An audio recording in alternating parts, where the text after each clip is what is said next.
The area has been cordoned off. Forensic experts are there conducting some analysis so that we can establish exactly what happened to Alex. The body needs to be formally identified, and then we'll try and establish a cause of death for a report to the coroner. Oscar Pistorius will find out this morning whether he's to be found guilty of culpable homicide for the killing of his girlfriend Reva Steenkamp. The judge will continue delivering her verdict in the High Court in Pretoria after yesterday saying the prosecution had failed to prove its charge of premeditated murder.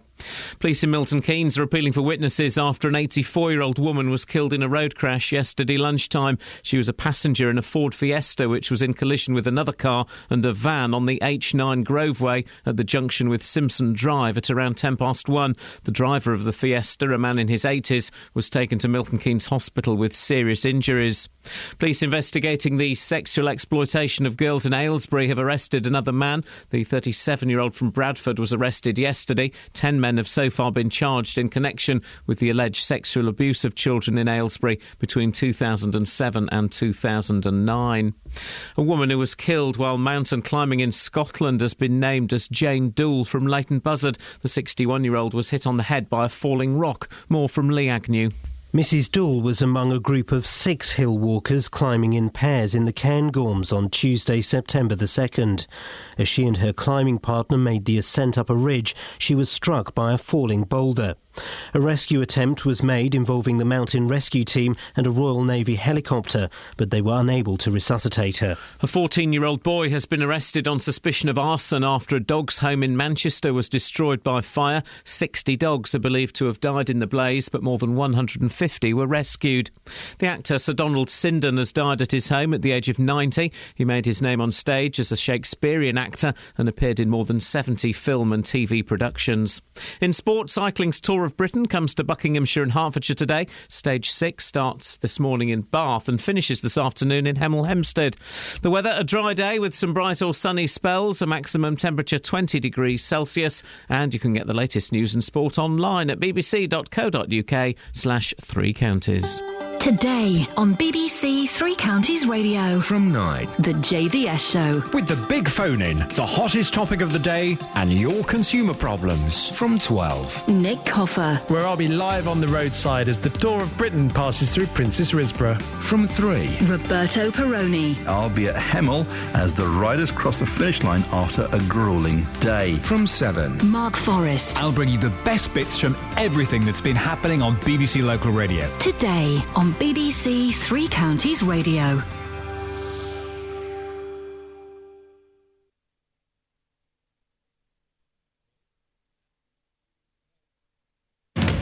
Here we come, walking down the street. We get the funniest looks from everyone we meet. Hey, hey, we're the monkeys, and people say we monkey around, but we're too busy singing to put anybody down. We go where we want to, do what we like to do. We don't have time to get restless, there's always something new. Hey, hey, we're the monkeys, and people say we monkey around, but we're too busy singing to put anybody down. We're just trying to be friendly, come and watch us sing and play. We're the young generation, and we've got something to say. Oh. Anytime or anywhere, just look over your shoulder, guess who'll be standing there?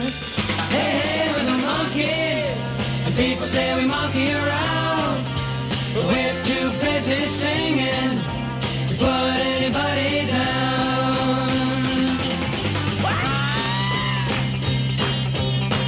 One time.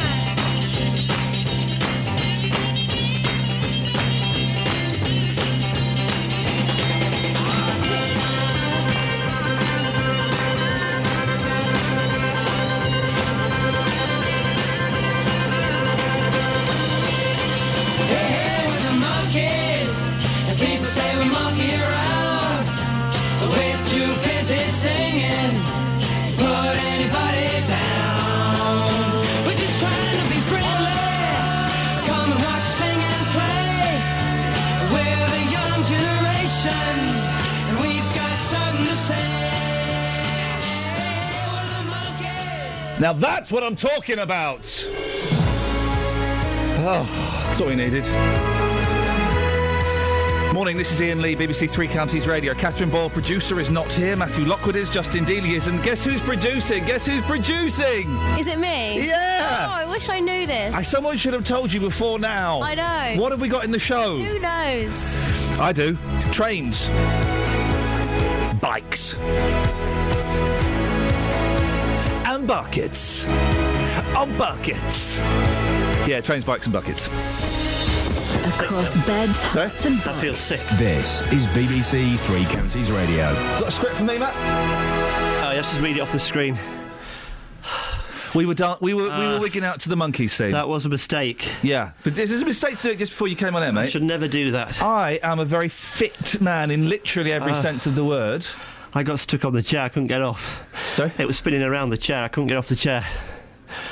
Oh, I actually do feel sick now. I might have to throw up. Well, no, don't do that. Right. Well, should we do the thing about trains? I hope I can get through this. Well, have I got some tea or something? Wait a minute. Already, this is the best show I've ever done. I'm watching a man having a breakdown. And you're listening to it live. BBC Three Counties Radio, the home of the Northern Breakdown. Right. Have they... Now, obviously, Catherine isn't in today. You're in. Yep. You're in. Is it like a BBC quota that one northerner out, one northerner in? Is that... It pretty much is, That's how it works, is it? It pretty much is, Pretty yes. much? Pretty much. OK, now... It's lovely.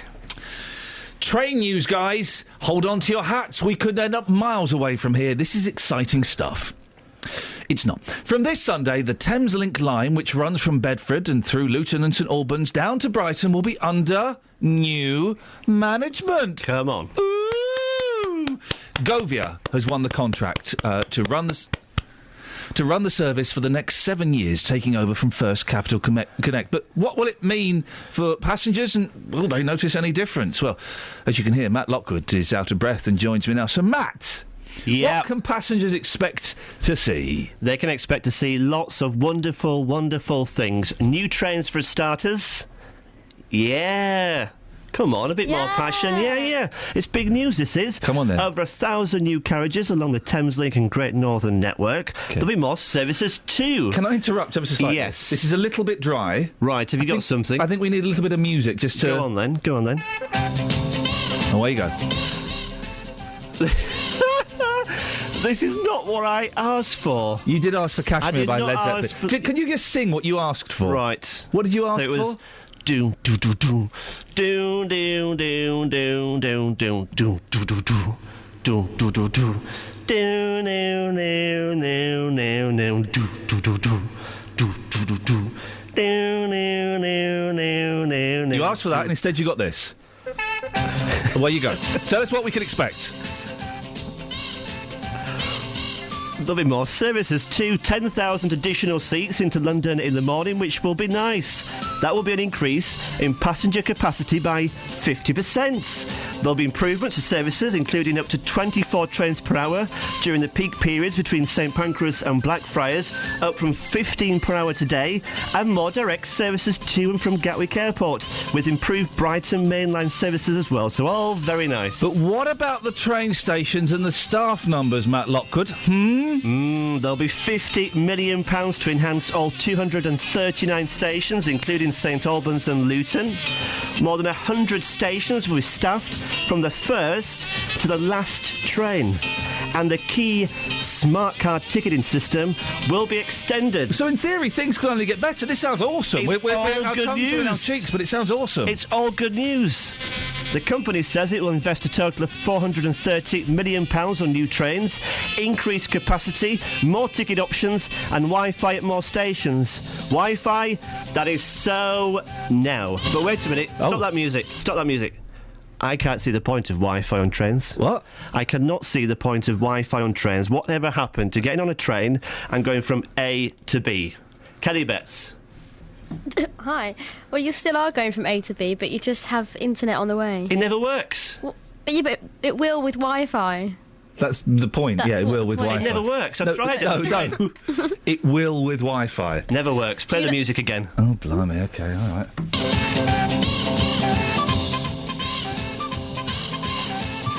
You got one more bit to do? The Govia Chief Executive Charles Horton told us, over time we'll be making real improvements to passengers' experience and managing the major changes that are happening on this part of the rail network. And that's your train news.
More train news coming up, bicycle news. There's like a big bike race. Is anybody, and I put this out seriously, is there anybody listening who's interested in bicycle racing? Bicycle racing. There's a big, we'll talk about it later, I don't know the full details. There's a big bike race going on, and it's go through bits of beds, hearts and bucks. Is it a thing that appeals to you, Matt? Bicycles are dangerous. Don't ride bikes. Bicycles? Bicycles. Yeah. Dangerous. You're not a fan? No. No, I don't quite get them, but I certainly don't get why people would go and watch a bicycle race. And wearing Lycra, why do people do that? Deviants, all of them. 08459 455 555. Travel news for beds, cards and bugs. BBC Three Counties Radio. So far this morning, checking on the speed sensor seems to be moving rather well on the major routes across the three counties. Checking on the M1 Luton Spur, building a bit between junction 10A for the Kidney Wood roundabout and junction 10 for Luton Airport Spur Road as those major road works continue there. So far the M25 is moving rather well, and the M40 there's a lane closed just at junction 5 for Stokenchurch. That's due to some bridge maintenance work that's taking place. So far no reported problems on the trains. Nicola Richards, BBC Three Counties Radio.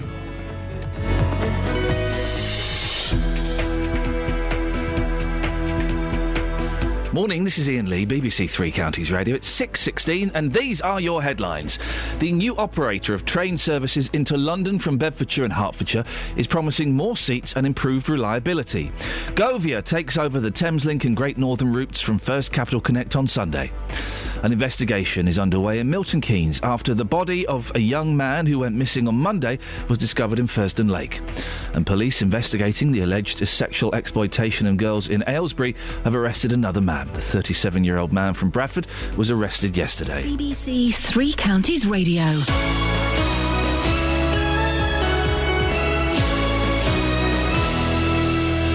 There were golds galore in Glasgow. Commonwealth Games as a whole was an amazing experience, and to bring back the amount of medals that we did was amazing. Well, what a performance! But once again, we also want to celebrate our unsung sporting heroes this year. She's an amazing coach who really inspires us. So who will you nominate? She understands how we feel and everything. We're looking for someone who's made their contribution for no reward, but had the enjoyment of seeing sport flourish in our local communities.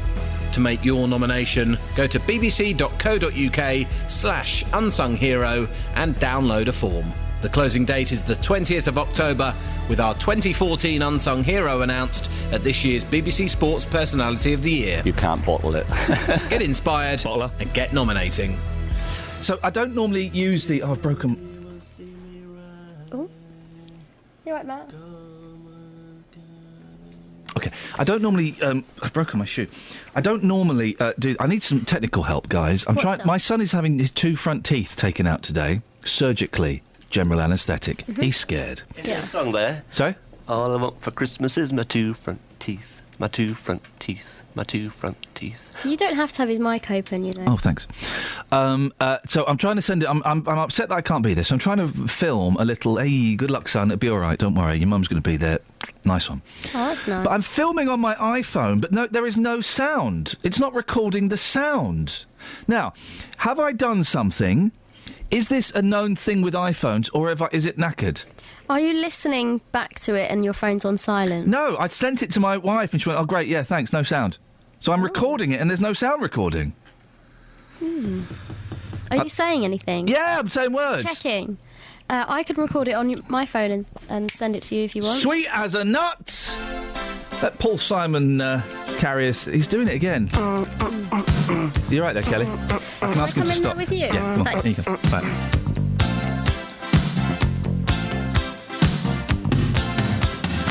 A man walks down the street, he says, why am I soft in the middle now? Why am I soft in the middle? The rest of my life is so hard. I need a photo opportunity. I want a shot at redemption. Don't want to end up a cartoon in a cartoon graveyard. Bone digger, dogs in the moonlight. Far away, my well-lit door. Mr. Beer Melly, get these mutts away from me, you know. I don't find this stuff amusing anymore. If you'll be my bodyguard, I can be your long-lost pal. I can call you Betty, and Betty, when you call me, you can call me out. A man walks down the street, he says, why am I short of attention? Got a short little span of attention, and whoa, my nights are so long. Where's my wife and family? What if I die here? Who'll be my role model now that my role model is gone? He ducked back down the alley with some roly-poly little bat-faced girl. All along, there were incidents and accidents, there were hints and allegations. If you'll be my bodyguard, I can be your long-lost pal. I can call you Betty, and Betty, when you call me, you can call me out, call me out.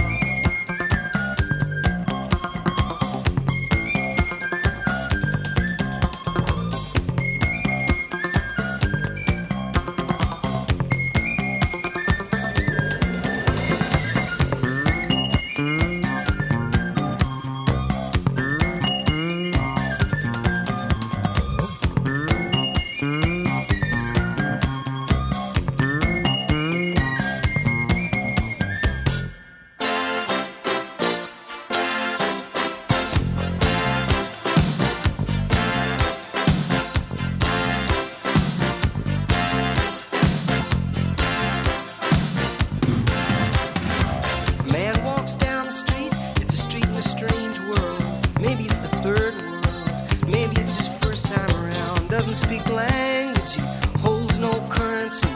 He is a foreign man, he is surrounded by the sound. Cattle in the marketplace, scatterlings and orphanages. He looks around, he sees angels in the architecture, spinning in infinity. He says, amen, hallelujah, if you'll be my bodyguard, I can be your long lost pal. I can call you Betty, and Betty, when you call me out. Call me, na na na na, na na na na, na na na na, na na na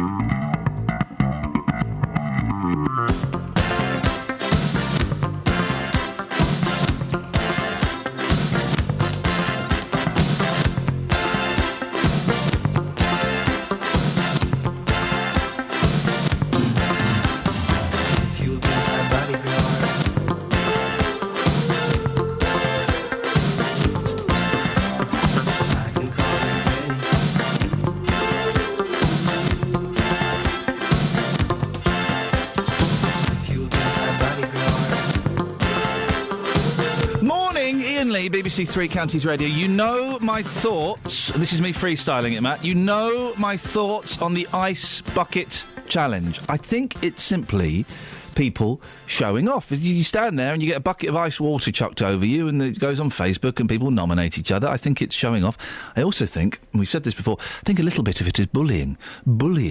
Well, now, new research reveals that while 1 in 6 Britons say they've taken part in the Ice Bucket Challenge, well, only 1 in 10 have donated to a worthy cause as a result.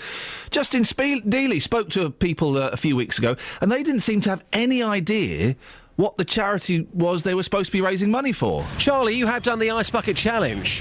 When was this? On Friday. So we believe £250,000 has been raised for charity so far. Do you know anything about that charity? No, I don't actually, but I think it's a good cause, and I think it's good that everyone's getting behind it, and you can see how popular it is by how much social media is behind it. The thing is, how can it be a good cause if you don't know what the cause is? And you've done the challenge. You see what I'm saying? When did you do it?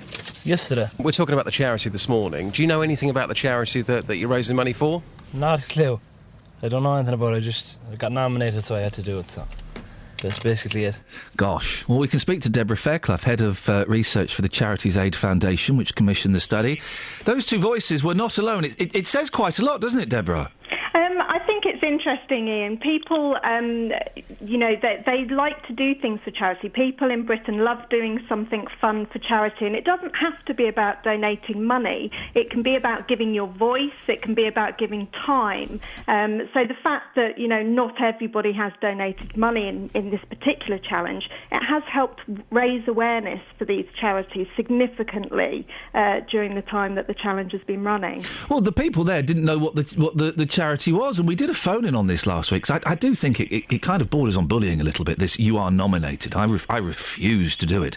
But listen, any money raised for charity is great. Of course it is. But if only 1 in 10 of the people doing it are giving money, and a significant number don't know what the charity is, it shows that something's not quite working. I think the thing is that people love doing something fun. You only have to look at the London Marathon, where people dress up in crazy costumes, or the kind of things that they do for comic relief or children in need. And so the fact that people are doing something fun, it's great. It's bringing communities together. It's bringing families together to do the challenge together. And they may not give money this time. They may give money next time when they're doing something. What makes you think that? Simply because we're trying to generate a lifetime of support amongst charities. One of the things that we were particularly interested in doing this research was whether it was a new group of people that were getting involved and were donating money.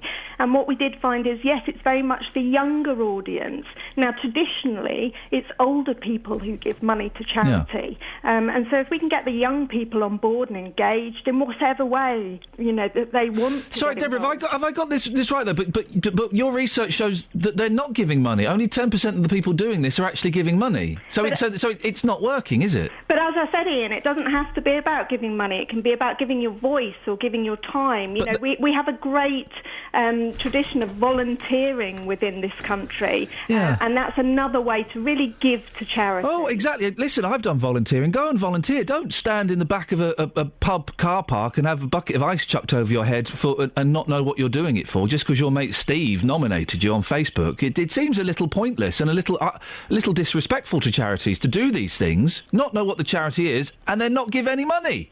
I mean, obviously, we'd love people to know what the charity is and to be fully engaged with the charity. I think people don't have to take part. There are other ways of taking part and getting engaged with charities, as we've already said.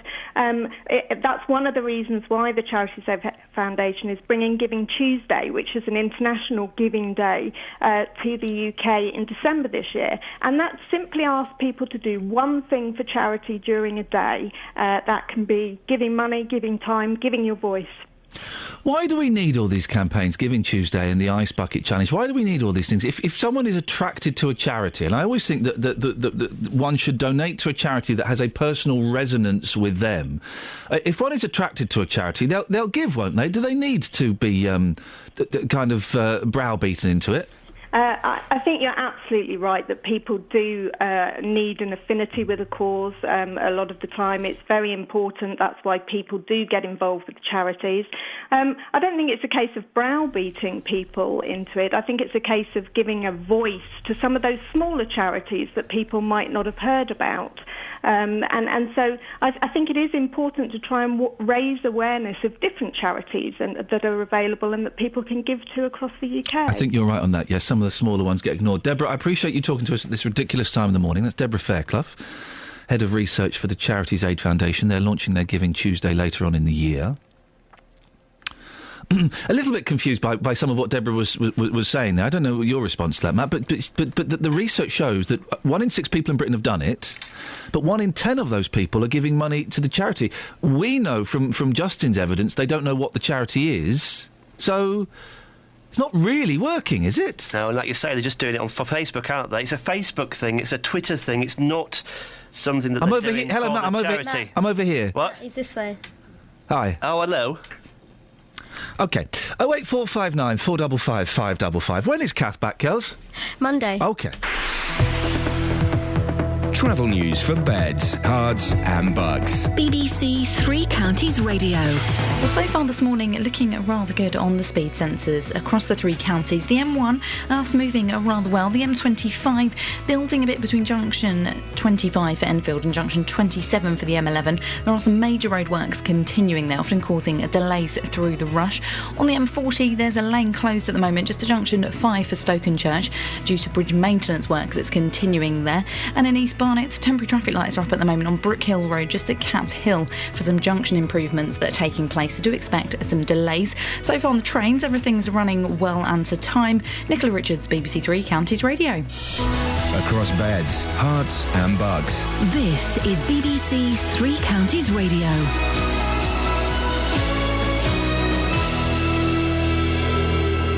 It's 6:30. I'm Simon Oxley. The new operator of train services into London from Bedfordshire and Hertfordshire is promising more seats and improved reliability. Govia takes over the Thameslink and Great Northern routes from First Capital Connect on Sunday.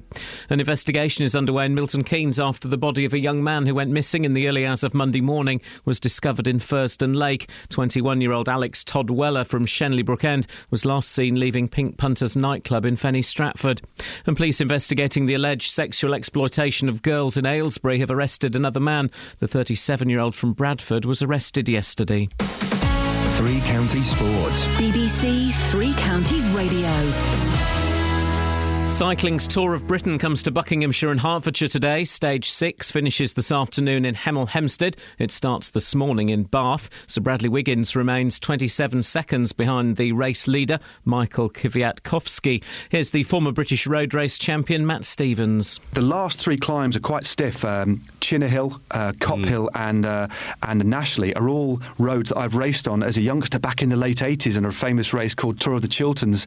So I know the roads very well, and I know the exact running that the riders will face. I don't know if the climbs are quite going to be stiff enough to split things up, but you just never know. And you can follow today's action with Nick Coffer in Princess Risborough from 12 and Roberto Peroni in Hemel from 3. In tomorrow's football, Watford play their first match under new manager Oscar Garcia at Charlton. The first game with a new club always is amazing. It's a special. I would prefer to have played at home, but I will be happy to see 3,000 of our fans at the Charlton Stadium. Milton Keynes Dons are at Barnsley. In League 2, Luton host unbeaten Cheltenham. Wycombe are at home to Mansfield. And Stevenage manager Graham Westley is still unhappy with their recent treatment by referees ahead of the home game with Shrewsbury. Small clubs suffer in that, big clubs, tend to bring crowd pressures onto officials, and it's easy to understand why an official can be influenced by a bigger crowd or a bigger environment or a bigger voice. So it's human, isn't it, for an official not to want a big club manager to say bad stuff about him. It could affect his career. And tickets for next year's Rugby World Cup go on general sale for 2 weeks from today under a ballot system. Milton Keynes is hosting 3 matches on October the 1st, 3rd and 6th, 2015. BBC Three Counties News and Sport. The next full bulletin is at 7. If you hear a whisper, give us a shout. Yeah. Iain Lee. BBC Three Counties Radio. I'll give you a shout. Matthew is joining me for the newspapers as Sick Note isn't in today. Catherine Boyle isn't here, but Kelly Betts is here. Kelly, you like music. I do. Producer of the excellent BBC Introducing Show on Saturday evenings 8 till 9. I can say that because I listened to it for the first time this weekend. Well done, mate. Yeah, I've only been here, 2.5 years? So it's all it takes. I've just seen an advert for what looks like the most boring concert ever. Who's playing? They're playing Glasgow, Birmingham, Manchester and the London O2. On Stage Together Tour 2015. The 2 most boring musicians of all time. Simon and Garfunkel. Close. Sting and Simon. Sting and Simon off of Simon and Garfunkel. Yes. Oh, really? Sting and Paul Simon on stage together. God, blimey, that's going to be feel like a 6 hours you're never going to get back. Flippin' heck! So are they going to do a mash-up of all of their hits? A do, a da, the sound of silence. Nice. Thanks, mate. It was the best I could do at short notice. Matt, would you like that? What are you talking about? Talking about giving you a thick ear, sunshine. Give you a thick ear. I'll punch you in the face. Say that again. Oh, sorry. I thought I wasn't on mic then. Yeah. You're in a studio. I thought he was switched off. You're in a studio. You're wearing headphones. There's a red light on. You're right. And you're doing a radio show for the last 35 minutes. I won't punch you in the face. Maybe just hit you in the face instead. No? Sorry for threatening you. I do like you, really. What have you got in the papers? It's all about Scotland.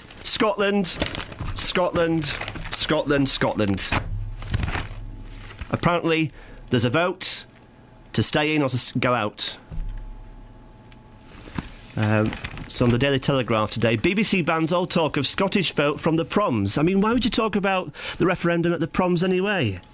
Presenters including Sir Terry Wogan and Katie Derham and artists such as Catherine Jenkins have been taught to focus on the music and avoid mention of political and topical issues. But it's a proms, you won't talk about this, would you anyway? Talk about this on the news. Ever been to the proms? No, I've been to the Royal Albert Hall though. That's not... It's great. It's a great building. I've introduced The Who live on stage at the Royal Albert Hall. Wow. I have also been... I went to the proms, but they do a comedy proms now, don't they? So they do the proms, and then they do like a funny night. And I went to see the Ukulele Orchestra of Great Britain at the proms. I bet that was entertaining. Yeah, it was. Yeah, I bet it was. Well, it was. I bet it was. But why are you saying... But you're saying it with a tone. I'm just saying I bet it was. Yeah, but are you saying... do you actually... Is a ukulele that thing where they go... No, that's a recorder. Oh, is it? All right, okay.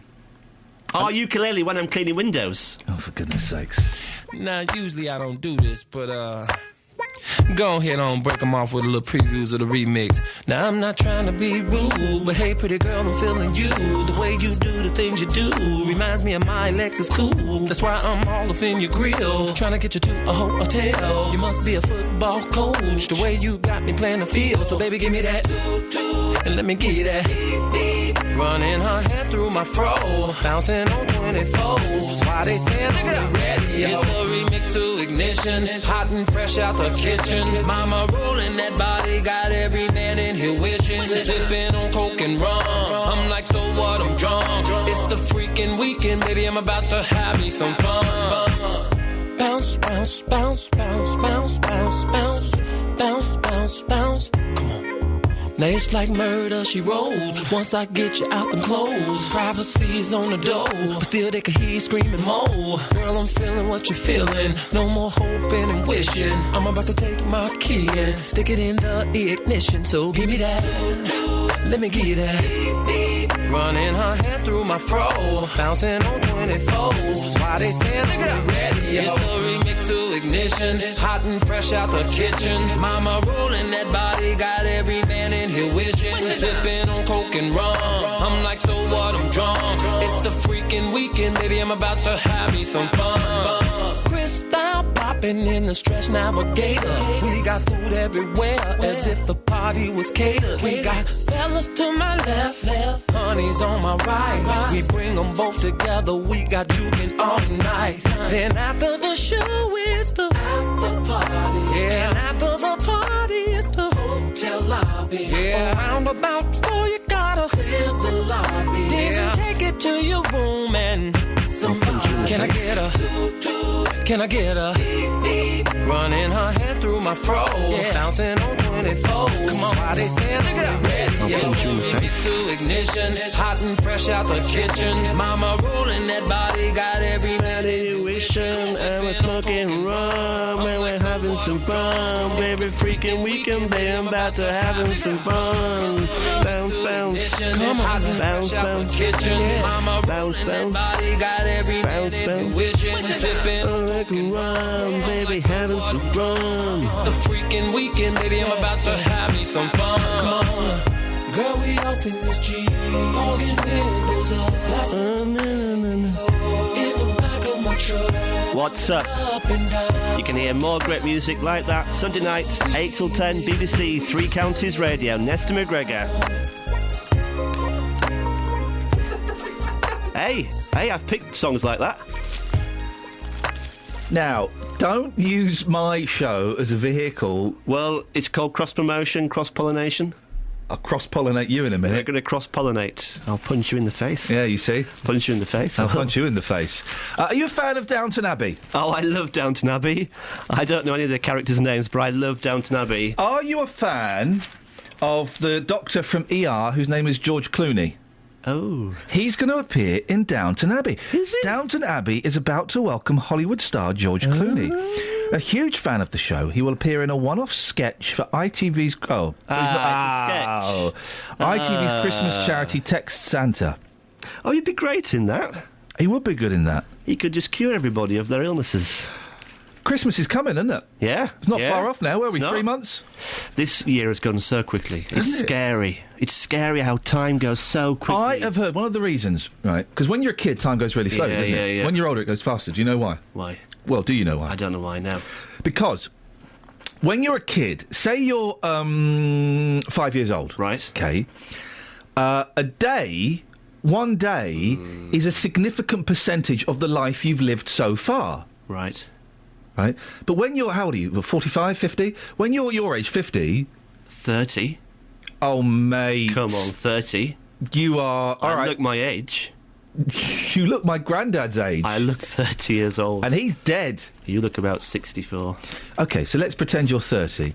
Right. A day... I am 30. What you don't need to pretend. I am 30. A day in a 30-year-old's life is a significantly smaller percentage of their existence. Do you see what I'm saying? Because just time goes more quickly if you're an adult. No, time... No. Yeah, it does. No, this is what I'm explaining. Time goes... I'll explain it to you, Kelly. Time, you've completely misunderstood what I've said. Is it because you're more busy? No, time goes the same speed, of course. Right, time feels like it's going faster as you get older, right? He's the same age as you. Wow.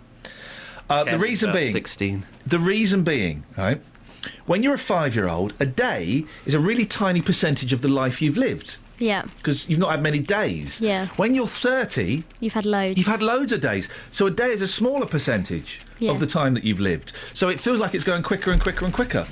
Does anybody get this? Yeah, I get it. Oh, do you? All right. 08459 455 555. Yeah? What is the actual question you're asking people? I'm not asking them, I'm just inviting them to join in this conversation. I'm hoping I get someone who, you two plus together, is about a fifth of my intellect. I'm hoping we get someone with a bit of brains that calls in. Oh, thanks, mate. See? Yeah, but they need some kind of hook, don't they? Well, I've got a hook. Yeah. Let's have a look. If you call in... Yeah. We'll give you £1. Then there's less chance of Matt being on air.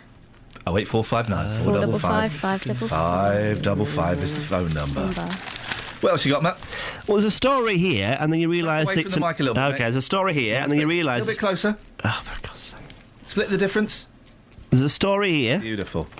And you think it's a story, and then you realise it's just an advert for a well-known clothing chain. It's the 60s now, the new 40, as older women won't dress their age. They make elegance look effortless when they step on the red carpet. Now Helen Mirren and Meryl Streep have been credited with inspiring older women to embrace more youthful fashion. Next says its clothing sales have been boosted by older customers. There you go.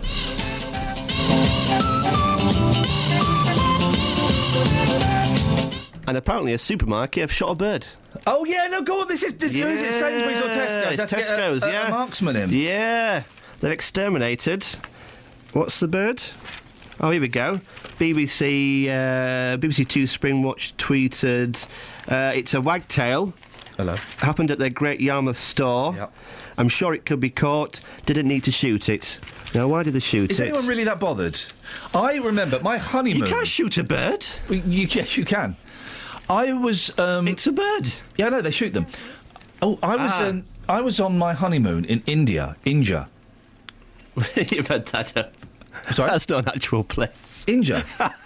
India is a place. Sounds like a place in Doctor Who, India. India is a place. I've gone to the planet India. He's never heard of India? No, I've heard of India, but not your India. It was in India. Oh, you're saying India? Yeah, India. No, you're saying India. I went to India. You went to India?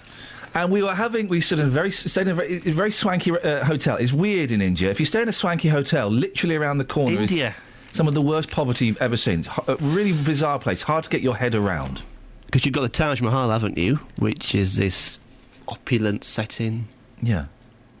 And then you have got round the corner... That's what I'm saying. People in slums. I know, literally round the corner. It's horrible. It's really hard. I mean, you can't believe it. OK. It's hard to get your head around. Anyway, so we're staying in this swanky hotel, and some monkeys were running through... They were eating outside in the courtyard. Some monkeys are running through the courtyard, and then they're climbing up on the wall, and they're looking... And we're going, oh, isn't that cute? And then we saw three men with rifles walk towards the monkeys... chase them off so that we couldn't see them. They shot, I believe they shot the monkeys. Well, monkeys are annoying. Birds are not. Birds don't do anything, do they? Birds will do a whoopsie on your car. They just flutter around. That's pigeons. Pigeons are birds, mate. It's pigeons. Not these wagtails. Pigeons is birds, mate. How dare Tesco shoot a wagtail? Travel news for beds, cards and bugs. BBC Three Counties Radio. Taking a look in at Roxton, A1, the Great North Road, building up a bit just at the Black Cat roundabout as those major roadworks continue there. In Milton Keynes, roadworks continue on Standing Way at Newport Road, so do expect some delays there through the rush. In Bricketwood, very heavy moving at the moment on the North Orbital Road, just at junction 21A for the M25. So far, checking on the A414, seems to be moving rather well just around the Park Street roundabout. And on the trains, everything's running to time across the three counties. Nicola Richards, BBC Three Counties Radio. Nicola, thank you very much. Simon will come to you in a second. Someone who knows what I'm talking about. 6:45. It's Friday, the 12th of September. I'm Iain Lee. These are your headlines on BBC Three Counties Radio. The new operator of train services into London from Bedfordshire and Hertfordshire is promising more seats and improved reliability. Govia takes over the Thameslink and Great Northern routes from First Capital Connect on Sunday. An investigation is underway in Milton Keynes after the body of a young man who went missing on Monday was discovered in Furston Lake. And cycling's Tour of Britain comes to this region today with six finishing this afternoon in Hemel Hempstead. If anybody can explain to me why you would go and watch a cycle race, please do let me know. Across beds, hearts and bucks. This is Iain Lee. BBC Three Counties Radio.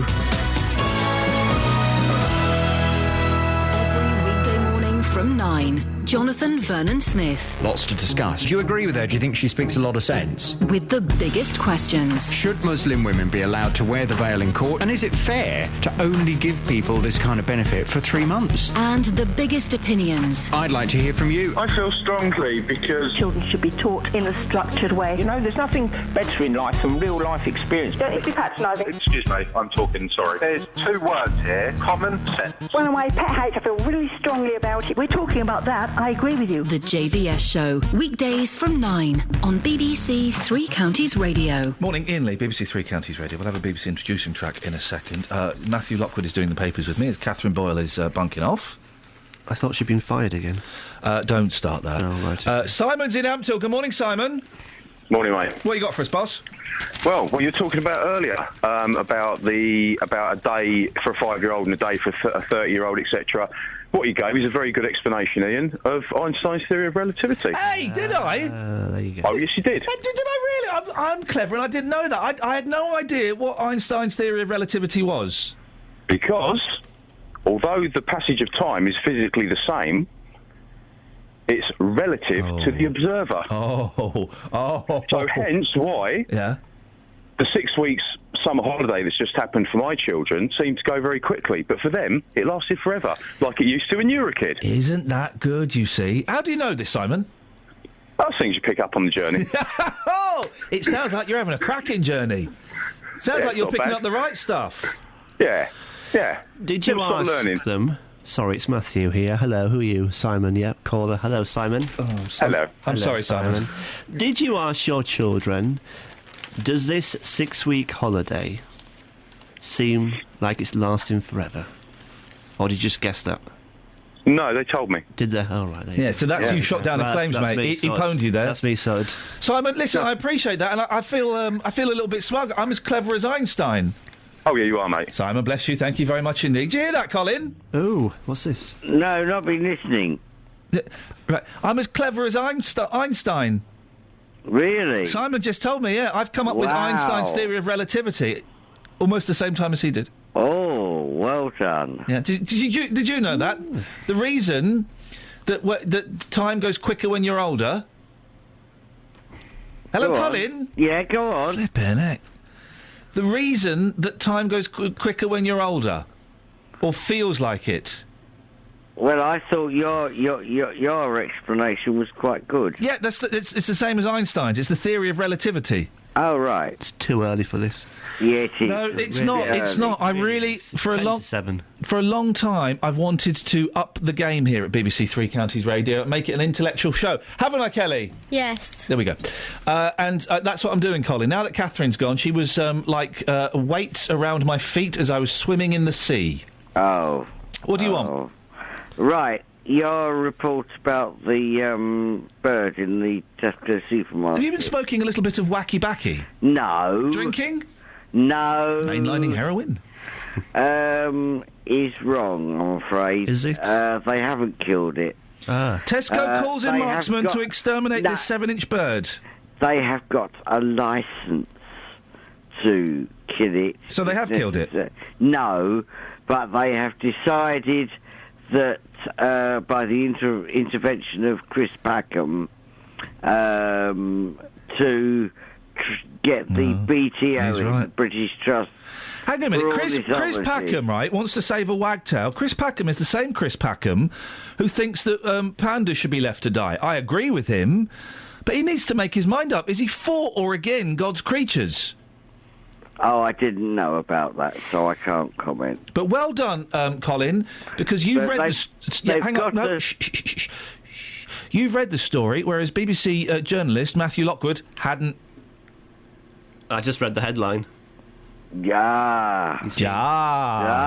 Jar Binks. I never read the papers anyway, Right. so... Well, how did you get this story then, Colin? It was on BBC Breakfast yesterday Was morning. it? We're way behind the times. We're way behind the times. Colin, thanks very much. I'm going to cut you off now, Okay. Colin.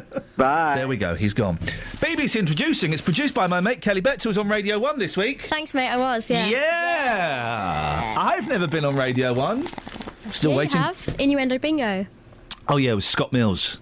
Another idea he took from me. Anyway, so you were on Radio 1. Yes. Bigging up BBC Introducing. Big up. You produce it on a Saturday night. Mm-hmm. Tell us what it is and... over to you. Thank you for that lovely introduction.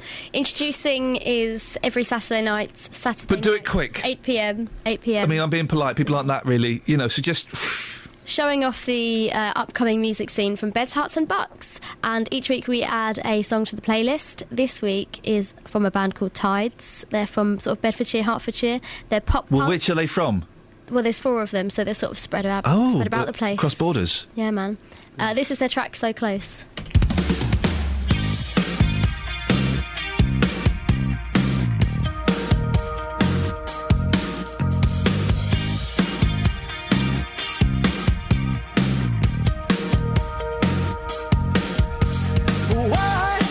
Why did I ever think I'm better without you? I lose my mind trying to remind you. We've been getting closer, close. And they say that when you know, I'll give in and let go. I just wanna tell you, I'm never doubted. We forget about it. I just came to say to you, girl, I'll save a little piece of my love,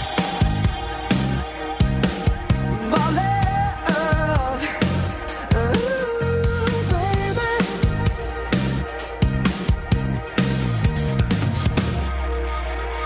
Never have I felt like I do. Ever since we touched, now it's too much, never too much. No, I don't want to make this any harder than we have to.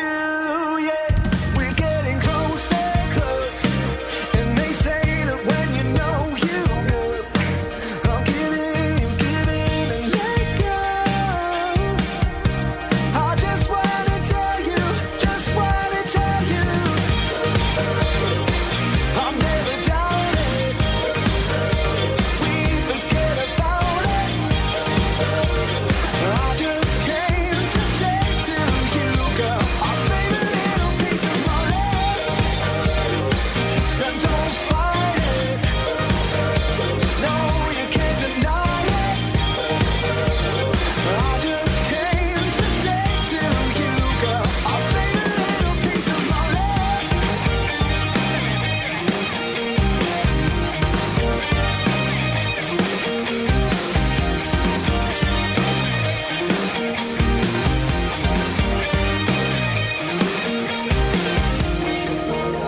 I'll save a little, save a little. I'll save our love. I'll save a little, save a little. I'll save our love. I'll save a little, save a little. I'll save our love. I'll save a little, save a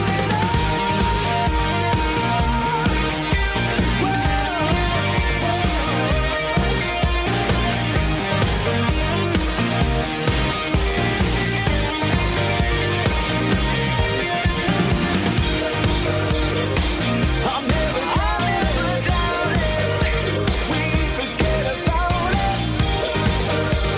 I just came to say to you, girl, I'll save a little piece of my love. So don't fight. I quite, well, it's not important, I think. Matt, what do you reckon? I mean, it's all right. I wish I had the words to kind of critique it and take it apart and put it back together again. You know, like they do in the papers. I thought it was good. Critics. Why do you need the words to do that? Sound good when you're in the pub. I thought that was good, Just. I thought that was fantastic. It sounds a bit 80s, doesn't it? Yeah, good track. Yeah, we like that. Tides. Tides get the Thumbs Up Fun Award from me. Double thumbs. Anyway, it's enough of that. You can hear more stuff like that on BBC Introducing Saturday evenings, 8 o'clock, produced by Kelly Betts. You're welcome. I know. Justin! Man alive. I never thought I'd say this. When's Kath coming back? Monday, I believe. No, Now I've been told it's next Wednesday. It's Monday. Bicycle racing. Yes. What is going... You know I'm not a fan of the bicycle, either used for transport or for the racing. What's going on in Beds, Hearts and Bucks? Well, I have to say, Sir Bradley Wiggins is coming through the patch today, the legend that is Sir Bradley Wiggins. He's coming through Princess Risborough, the home of the big tour this week, of course. I was there yesterday in Princess Risborough talking about this big bike race. You'll hear that report after 7:30. All I'm going to say is, Ian, that people there weren't particularly happy about it. It's then going to be going through to Hemel Hempstead, where I live. When I was driving into work this morning, loads of the roads, they've been shut off already for some bloke who looks like Paul Weller, and he's got sideburns. I have heard, now I don't know if this is true, I've heard that Bradley Wiggins, Sir Bradley Wiggins, yes. can be a little bit... Frosty? Yeah, grumps. Bit rude. Frosty grumps. Yeah. Is this true? Well, I've seen him a few times. I've seen him a few times interviewed, and let's just say he's somebody I wouldn't like to interview. Wowzers. Let's just put it that way. Wow, OK. Well, Just, can you take it to the streets for us? I'll take it to the streets, but I don't think anybody, based on my experience yesterday and what people have said to me overnight as well, I don't think anybody's going to be that bothered. I can't imagine people phoning you this morning saying, I'm going to be rushing out later on to see Sir Bradley Wiggins. I could be wrong. Justin, we'll put it out there. Thank you, mate. Speak to you later on. We've already established that you, Matt, it sounded like Go West, didn't it? That's what it sounded like. Go West. Go West, Kels. Go West. You're not a fan of the bicycle, are you, in any form? Where's the excitement? No. And also, the bicycle racing and motorcar racing, you're stood there for 3 hours for 20 seconds of... Especially with the bikes, because they're not going to come round again, are they? So they're not going to go round. They're going to come past you. Yep. And then that is it. They're not going to come round again like they're doing for F1. Yeah. It's not fun to watch, but it's if you are the cyclist, it's nice to have that support there. Oh, yeah, go. So you're doing it for someone else. Cycling. What they do is they write in chalk on the roads, don't they? Like, go, Bradley Wiggins, go, cycle, pedal faster, don't put your brakes on unless you really need to slow down. They put that kind of stuff on there. Oh. Is it free? You don't have to pay for this, do you? What, the chalk? The cycling today. Do we know? Yeah, it's free. It's in the streets. You see, there you go then. You like it now? It's free. Oh, yeah, it's free, isn't it? Yeah. Flip. I'll go down and see it. So northern. Travel news for beds, cards, and bugs. BBC Three Counties Radio. M1 Luton Spur building a bit due to those roadworks between junction 10A for Kidney Wood Roundabout and junction 10 for Luton Airport Spur Road. So far, checking in Bricket Wood, it's starting to look quite heavy on the speed sensors on the North Orbital Road, just at junction 21A for the M25. In Borehamwood on camera, the Barnet bypass starting to build up heading southbound between Stirling Corner and Mill Hill Circus. Do expect some delays on the M25 between junction 25 for Enfield and junction 27 for the M11 as those major roadworks continue there. There's a lane closed on the M40 at junction 5 for Stokenchurch. That's due to some bridge maintenance work taking place. So far on the trains, everything's running well. Nicola Richards, BBC Three Counties Radio. Thank you, Nicola! Hey, it's 7 o'clock already. Time's going quicker for us because we're old, but the kids, this show is probably really, really dragging on. Coming up, trains, bikes and buckets. Local and vocal across Beds, Hearts and Bucks. This is BBC Three Counties Radio.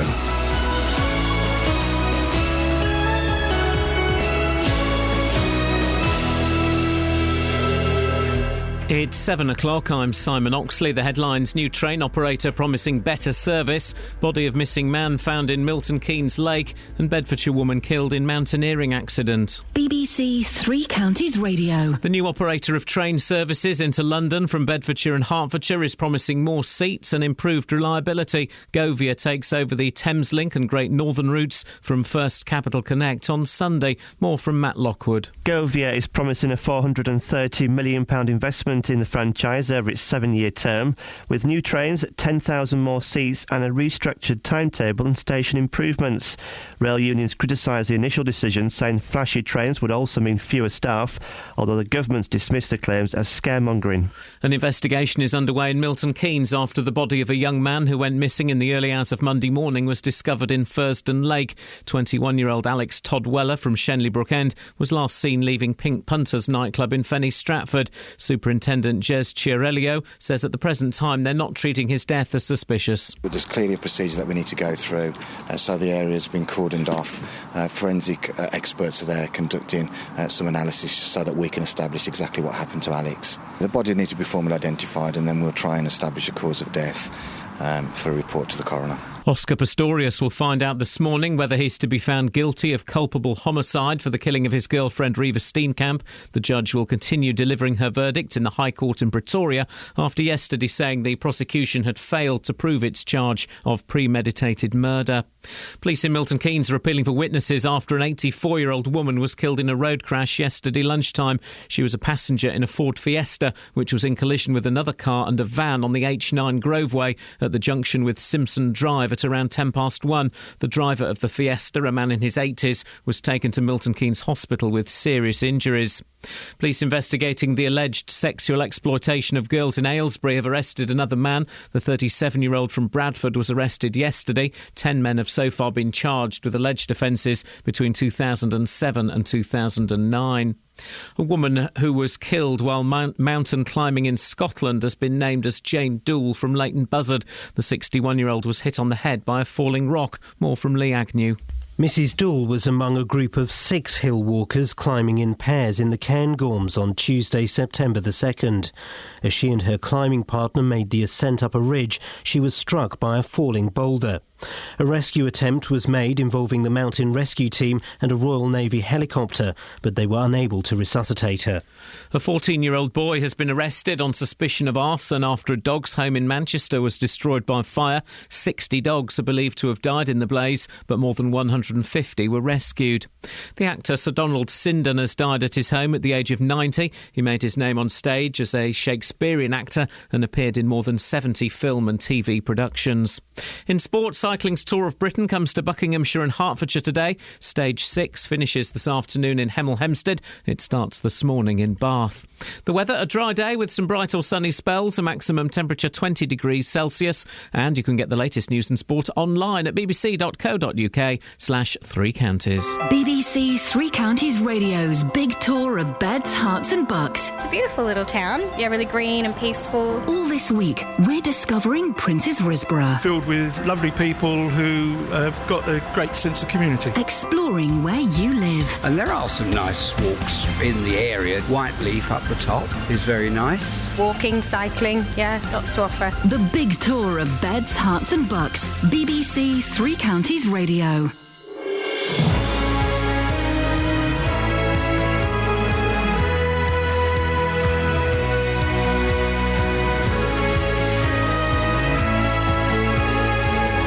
Good morning, Vietnam. This is Iain Lee, BBC Three Counties Radio. It's Friday. It's nearly the weekend, guys. Kels? Guys? Are you eating a biscuit? A really dry one. A really dry ginger biscuit? Yeah. Not a ginger knob. What do they call them? Hobnob. No, ginger... Ginger nut. It's not ginger nuts. It's like a really dry biscuit with, like, real stem ginger in. Yeah. Be honest, it's horrible. Yeah, you're welcome. Thank you very much. That's Kelly Betts. She's producing today while Catherine Boyle is off. Lots to talk about on the show. Trains, bikes, and buckets, and work it, and push it, and hard, and back. Fitness class, isn't it? anyway. If you want to take part in any of this, 08459 455 555. Across beds, hearts and bucks. This is BBC Three Counties Radio. But first, guys, some exciting news. Are you ready? Are you ready, Kels? I'm ready. You still eating that biscuit? Yeah. The same mouthful? No. The Thameslink line, which runs from Bedford and through Luton and St Albans down to Brighton, is going to be under new management from this Sunday.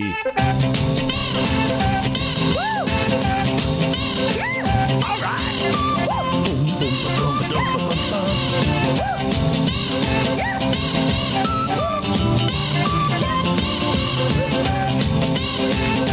So that's good.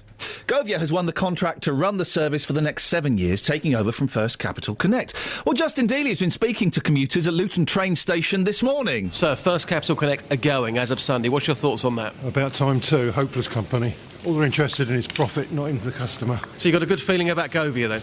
I wouldn't say good feelings, see how they get on. Because we don't know. It's early days. Come on, is it really that bad here? It's terrible. It's hopeless. They're not a very good company at all. They should have gone ages ago. Sam, when I say First Capital Connect, what straight away comes into your mind? Just no seats whatsoever. It's just constantly packed all the time. Drives me insane, to be honest, because it's quite expensive as well. It's about 25 quid a ticket.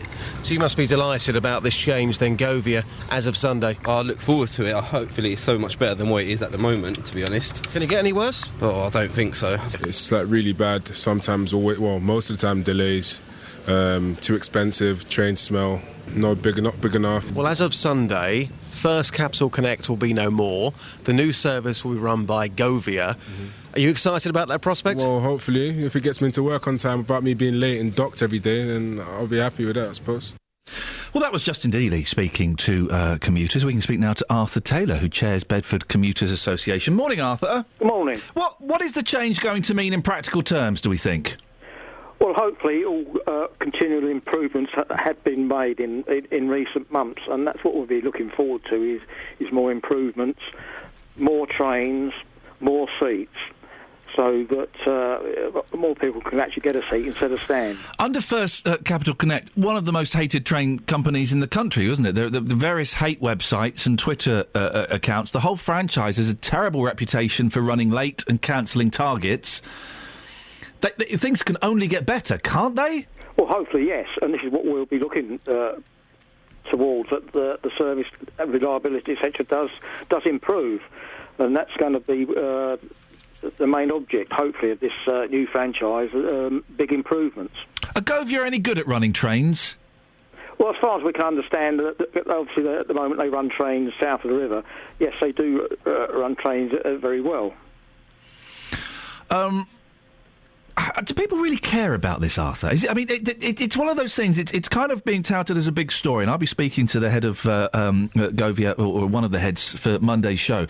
But do people really care about this? As long as they get from A to B? Well, yes, they do care, because obviously they pay a lot of money, and they expect to be able to get on the train, get a seat, and it runs to time. Especially if you're going to work and also in the evening coming home. You don't like being delayed. Nobody likes being delayed, and so a good, reliable service is what people want. There is talk of Wi-Fi, that longer trains, more seats, better services, possibly more trains. It's all going to impact on the ticket price, isn't it? It'll be the commuters who end up paying for this. Well, yeah, obviously the fare box is used to provide the investment for all these new trains and new infrastructure. But hopefully we'd expect that fares, if they got to go up, they would go up no more than CPI. Well, yeah, of course. Well, but wasn't there? Didn't they just announce this week that new train fares wouldn't go up more than the rate of inflation? Yes, the government announced that the maximum 2%. Yeah, it is going to be 2.5%. Right. Okay. Well, is there a part of you, Arthur, that's sad to see First Capital Connect go? Yeah, in some ways. I mean, they leave the franchise in a better state than in actual fact than what it was when they took over. Really? Yeah, and they have actually made some improvements. We're not there yet. There's lots of other improvements that need to be made. But certainly over the last 18 months, things are gradually getting better, and hopefully with all this new investment, with the Thameslink programme, with new trains, etc., by 2018 we should have a much better service. Arthur, appreciate your time. Arthur Taylor, who chairs Bedford Commuters Association, and that was your 7 o'clock Govia taking over the Thameslink line news. That was the wrong thing. Should we do that again, Kels? Yeah, do that again. Okay, right, do it again. That was the 7 o'clock. That was the 7 o'clock Govia taking over the Thameslink line news.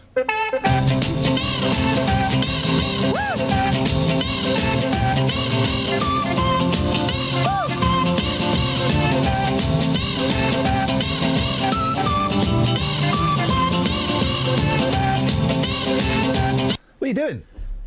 That was such a good musical choice. Such a good musical but why choice. are you in my studio? It's exciting, isn't it, Why Les? is It makes me want to stay. OK, well, it's stopped playing now, so I'm hoping that makes you want to go. OK. Has he won a competition to be here or something? What on earth is going on? But now he's going to come in here. Good. Dennis! Good morning. Good morning, Dennis! Good morning. Good morning, Dennis. Right, Yes. relativity. What? Relativity. Oh, it turns out I know about the theory of relativity. I'm as clever as Einstein, if not more so. No, Einstein was a nutter because time has stopped for him. Well, he's dead, yes. It's going to stop for you soon, Well, then. that's right. Well, of course it is. Every morning I get out of bed and I kick the bucket in my bedroom. Yeah. And every morning it hurts. Yeah. The morning I get up and kick it and it doesn't hurt, I'll know I've kicked the bucket. OK. Well, we just let us get old, sod it. I'm playing it out to the bitter end. OK, well, and we feel like we're living your dying days with you, No, Dennis. Congratulations to Kelly. I'm going to adopt her as one of my granddaughters. She's brilliant. Oh, thanks, Dennis. You and Iain, you leave her alone. I'm not touching her. I'm going to be protecting her from now on. Why are you saying congratulations to her? What for? Because she's now become producer. For a day, and it's only because Barry Caffrey wasn't available. For a day, that's more than you've done. No, I'm presenting it. I'm number one. Yeah, you're presenting it, but you don't produce it. You do as you're told. Kind of did today. Dennis, great fun bants. Sorry? Anything else? No, just to say goodbye. Ta-ta. You know you're only here because Barry Caffrey wasn't available. I love Dennis. Steve! Good morning, Steve. Good morning. What have you got for us, boss? Well, I was watching 3 old sitcoms last night. You're watching 3 old sitcoms, OK. No, that was the old sitcoms. Why don't they put them on? I mean, they're not as as the word that we keep throwing around this country, racist. It wasn't that racist. I watched Love Line Neighbour last night. All right. And it was equal to belittling the white person as well as, saying stuff to the black person. Well, that's the argument that is used in defence of that programme, that it was inverted racism and it was in fact showing up the white neighbour. I've never seen it, but from what I've heard, it wasn't very funny. But at the time that it was made, also, people didn't know how to deal with other people coming from other countries, I suspect. Yeah, but it wasn't very funny, apparently. That's the key thing, surely. Well, it wasn't hilarious. Well, then why would they show it again, just to prove a point? No, well, yeah, because everyone says, who else is there? There's a few others that have gone out of my head. So let's show an old sitcom that will be vaguely contentious but not very funny. What's the point in that? Well, no, because you won't, because the BBC and everybody else says, everything's racist, all these old sitcoms are racist or biased towards No, Steve, I'm not saying it's racist. I've not seen it. I don't know if it's racist or not. I'm saying it's not very funny. That should be the prime concern here as to whether it's repeated. You yourself said it's not very funny. Well, why would we show an old... It is sort of funny. Sort of funny. It's not hilarious. Well, then why would we show it again? Hey, do you know who directed to prove a point? Really? Why would we show? Why would anyone show a programme to prove a point? Well, because every time I speak to you or anyone with the BBC or any other people that are sort of above my station, the word racist always comes out as soon as we protest. Doesn't always come out. No, it doesn't always come out. Sometimes you're a little bit racist. No, sometimes you are a little bit racist, but not always. Sometimes you make quite good points. But you say racist, you don't fully understand. When you just say racist, it's not because people don't like other people come to the country. It's what happens when they get here. And the government and they treat minorities as the favourite child in the family. No, and they don't. Rich people, yeah, they do. Where? They When? do. They When? give laws. You can't say anything to someone you're racist. Yeah, you can't. You can call someone a fat four-eyed git, right? But you can't call them the other words because it's racist. Why should it be preferential treatment for one group to another? Then Steve, what we need, you also can't call someone a queer old so-and-so. We are bringing... why are you protecting people? Why are you protecting minority groups? Steve. If they want to be treated the same, there should be no laws for them. They should be treated exactly the same. This is where you're absolutely wrong, okay? Right, all right then. And I'll explain why if you button it for a second. Go on then. If they want to be treated the same, then we should be bringing in more laws to protect those people that aren't protected. We shouldn't get rid of all laws that protect various minorities just because not everyone is protected. We should be looking at those other people that may need our protection and questioning why there aren't laws to protect them, and then perhaps introduce those laws. And it's easy to say, oh, we shouldn't let Pakistanis have laws that stop people calling them the P word. Of course we should. You're not prone to the types of abuse and offence that Pakistani people have suffered for several years in this country. Of course we are. It works both ways. They call us white. Hold on, they call us white honkies. I'm sure they call our women other stuff that you don't know about. Well, Steve, no one said the word honky since 1978, so that's a lie. That's nonsense, mate. Come on. What? They don't like us any more than we like them. Why is it one-way traffic? So you don't like Pakistanis? Not because you don't like. They promote. You don't like. What do Pakistanis promote that you don't like? Well, they promote a different culture. They try and push Sharia law onto our country. No, Steve. I'm gonna let you go because you're talking absolute balls there, mate. They don't try and promote Sharia law. Yes, some of them do. A significant number of them don't, of course. And you just said you don't like Pakistanis. Well, that sounds to me, at best, xenophobic, at worst, a bit racist. Travel news for beds, cards and bugs. BBC Three Counties Radio. Starting off on the M25, heading anti-clockwise. Very slow moving at the moment between junction 21 for the M1 and junction 20 at Kings Langley. Also very slow between junction 17 at Maple Cross and junction 16 for the M40. In Bricketwood, very heavy moving at the moment on the sensors on the North Orbital Road, just at junction 21A for the M25. And on camera, the Barnet bypass, that's looking rather slow, heading at southbound between Stirling Corner and Mill Hill Circus. So far on the departure boards for the trains, everything's running to time across the three counties. Nicola Richards, BBC Three Counties Radio. Thank you, Nicola. 7:17, it's Friday the 12th of September. I'm Iain Lee. These are your headlines on BBC Three Counties Radio. The new operator of train services into London from Bedfordshire and Hertfordshire is promising more seats and improved reliability. Govia takes over the Thameslink and Great Northern routes from First Capital Connect on Sunday. An investigation is underway in Milton Keynes after the body of a young man who went missing on Monday was discovered in Versden Lake. And cycling's Tour of Britain comes to this region today, with Stage 6 finishing this afternoon in Hemel Hempstead. Is anyone bothered by that? BBC Three Counties Radio.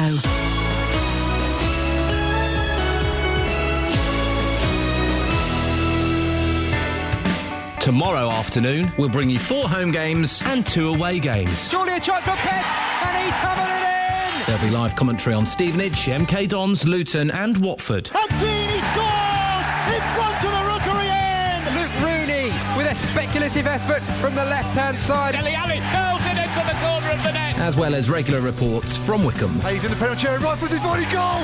Fantastic strike by Paul Hayes! Plus, it's Bedford Blues' first home game of the new championship season. And the Blues well on top here. All the action live as it happens in Three Counties Sport. Tomorrow from 2, here on BBC Three Counties Radio. Across beds, hearts and bucks. This is Iain Lee. BBC Three Counties Radio. Oh, man. The Ice Bucket Challenge. It seems to be subsiding, this national preoccupation. Oh, I nominate you. Oh, I nominate you. Do you know what you're nominating me for? To have ice put on your head? But why? Because it's fun? As a charity? Do you know what the charity is? No, I don't. Sick of it. Tired of it.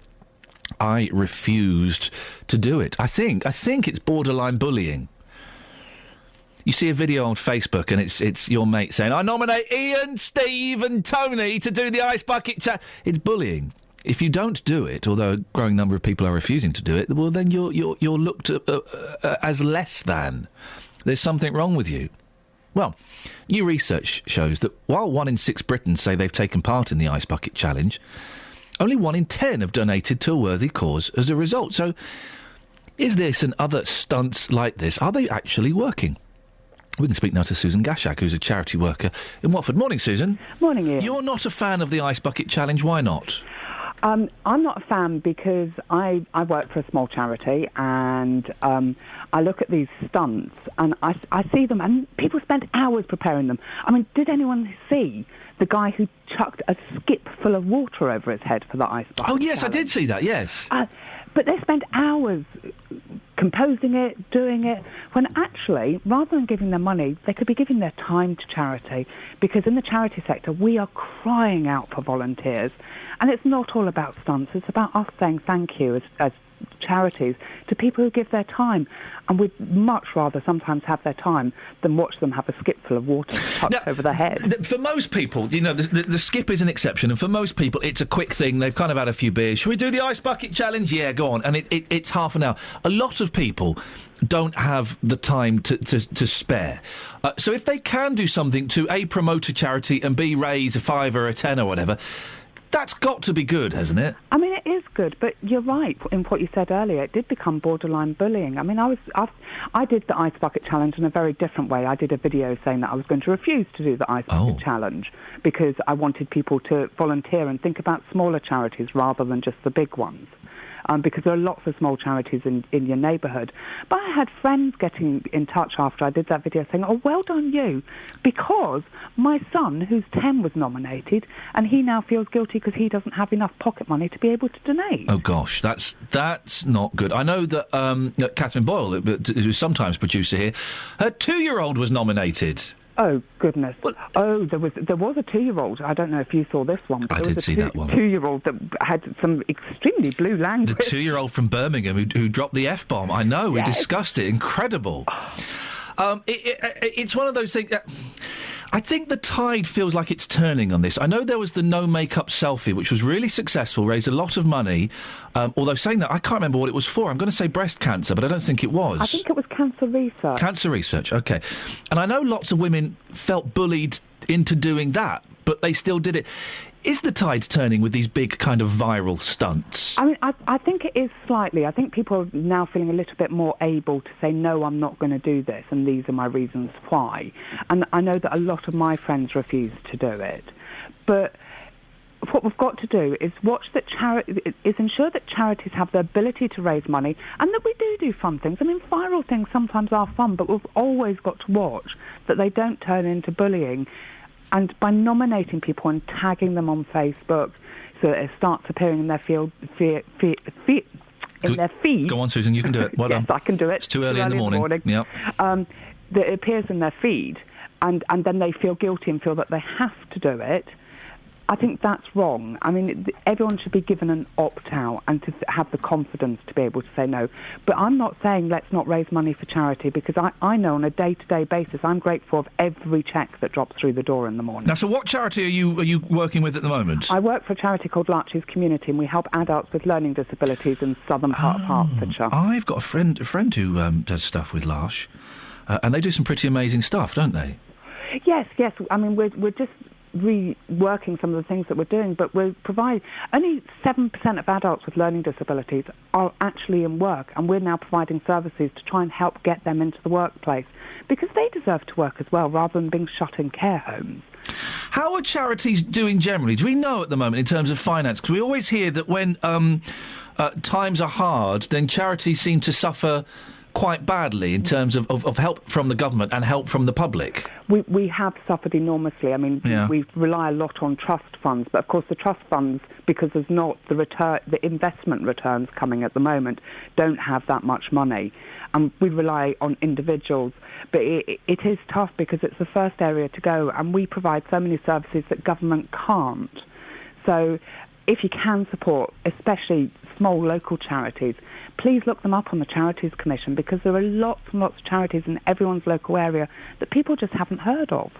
Susan, thank you very much for your time this morning. Nice to speak to you. Susan Gashak, charity worker in Watford, 08459 455 555. I guess a kind of question off the back of the Ice Bucket Challenge in particular is, has it put you off supporting charities a little bit? Has it kind of made you a bit... Because there has been a backlash against the Ice Bucket Challenge. We talked about this the other week. People not knowing what it's for and people refusing to do it. I've refused to do it. Has it put you off... Has it put you off giving to charity? And also, have you done the Ice Bucket Challenge and not given any money? It's put me off going on Facebook. Streams and streams. I mean, it's great that it is raising... Well, yeah, if it does. Awareness. I was nominated, but I just donated, and my friends were furious. Really? Yeah. Why? They felt that I wasn't doing my bit to spread the word. Well, hang on a minute. You're mentioning it on a flipping radio station. What have they done? Put a video on Facebook that's been seen by 28 people. Losers. Yeah. Your friends are losers. One of them did it 3 times and now has bronchitis. Is there a charity for that one? I think there may be somewhere, yes. Across beds, hearts and bucks.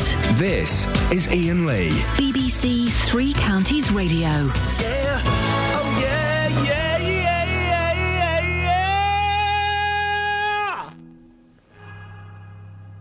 yeah. The echo needs to be fixed. The echo! Do you mind? Sorry? Do you mind? DMI? Do you mind? DMI? Do you mind? DMI? Do you mind? Let's get out of this cave and talk about it. Hang on a second. I want to go in the box. Put me in the box. All right, I'll put you in the box. Hang on, here we go. I'm in the box now, am I? Yes. Do you mind? DMI? Do you mind? What? You were going, ah!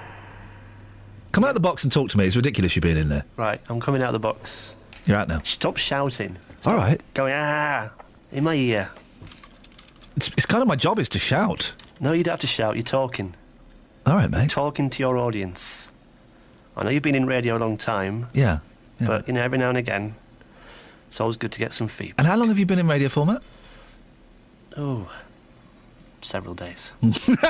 Oh, yeah! Boom, boom! Boom, shakalak! Find your body. Have we found anybody, Kelly, yet, who is a fan of bicycle racing? Has anybody called in to say, yep, I'm going to be there supporting Sir Bradley Sideburns and all the other mod cyclists? Have we had anybody yet? Let's have a look at the text. I'm talking to Kelly. No. Let's have a look at the text. OK, Matt? So this text from Simon, Dennis, and complaining about First Capital Connect trains, Jodie in Bedford. So nobody's talking about cyclists now. No one cares. I don't think anyone does care. No. We'll speak to Justin in a little bit to find out exactly what's going on. And I know that I think Nick and Roberto are both going to be at various stages of the cycle race later on today, and that's good for them. I don't get it. I don't get the excitement. I don't get the excitement. Well, you can get very close to them, can't you, the cyclists? You're literally... So what? ...a metre away from them. I can get close to a stone. It don't make me excited. Yeah, but the stone just stays put, whereas a cyclist if I throw it at you? No, because you wouldn't throw it at me, because you have more respect for me than that. I've got literally no respect for you. You have respect for me. You do. You do.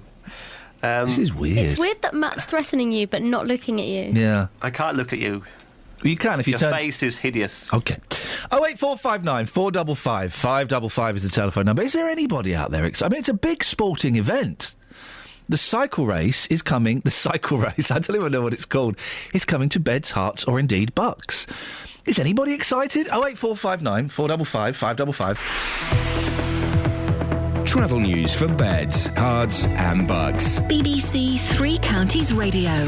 The M1 Luton Spur building a bit on the speed sensors at the moment between junction 10A for the Kidney Wood roundabout and junction 10 for Luton Airport. So far this morning, the M25 heading anti-clockwise.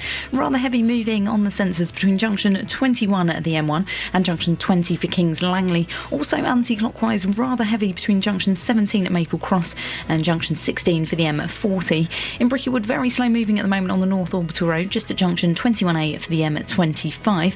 And so far, looking at the trains, everything seems to be running well across the three counties.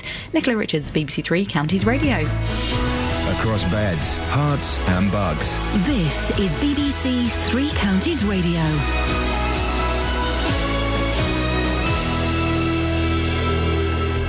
It's 7:30. I'm Simon Oxley. The new operator of train services into London from Bedfordshire and Hertfordshire is promising more seats and improved reliability. Govia takes over the Thameslink and Great Northern routes from First Capital Connect on Sunday.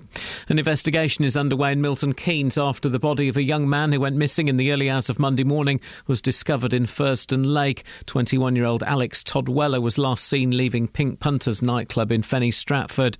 And Oscar Pistorius will find out this morning whether he's to be found guilty of culpable homicide for the killing of his girlfriend Riva Steenkamp after being cleared yesterday of premeditated murder. Three Counties Sports. BBC Three Counties Radio. Cycling's Tour of Britain comes to Buckinghamshire and Hertfordshire today. Stage 6 starts this morning in Bath and finishes this afternoon in Hemel Hempstead. Sir Bradley Wiggins is 6th overall, 27 seconds behind the race leader. His former British road race champion Matt Stevens. We've got over 100 riders thundering through those small, narrow country lanes. So as well as being an interesting race route from an elevation perspective, it's very technical. So riders are going to really have to be on their mettle before they head down that long finish straight into Hemel. It's going to be a very, very exciting day. And you can follow today's action with Nick Coffer in Princess Risborough from 12 and Roberto Peroni in Hemel from 3.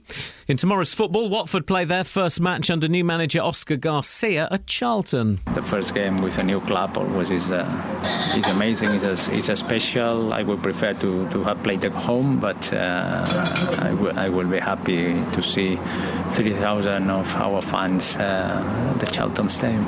Milton Keynes Dons are away to Barnsley. In League 2, Luton host unbeaten Cheltenham. Wickham return to Mansfield. And Stevenage manager Graham Westley is still unhappy with their recent treatment by referees ahead of the home game with Shrewsbury. Small clubs suffer in that, big clubs, tend to bring crowd pressures onto officials. And, it's easy to understand why an official can be influenced by, a bigger crowd or a bigger environment or a bigger voice. So it's human, isn't it, for an official not to want, a big club manager to say bad stuff about him. It could affect his career.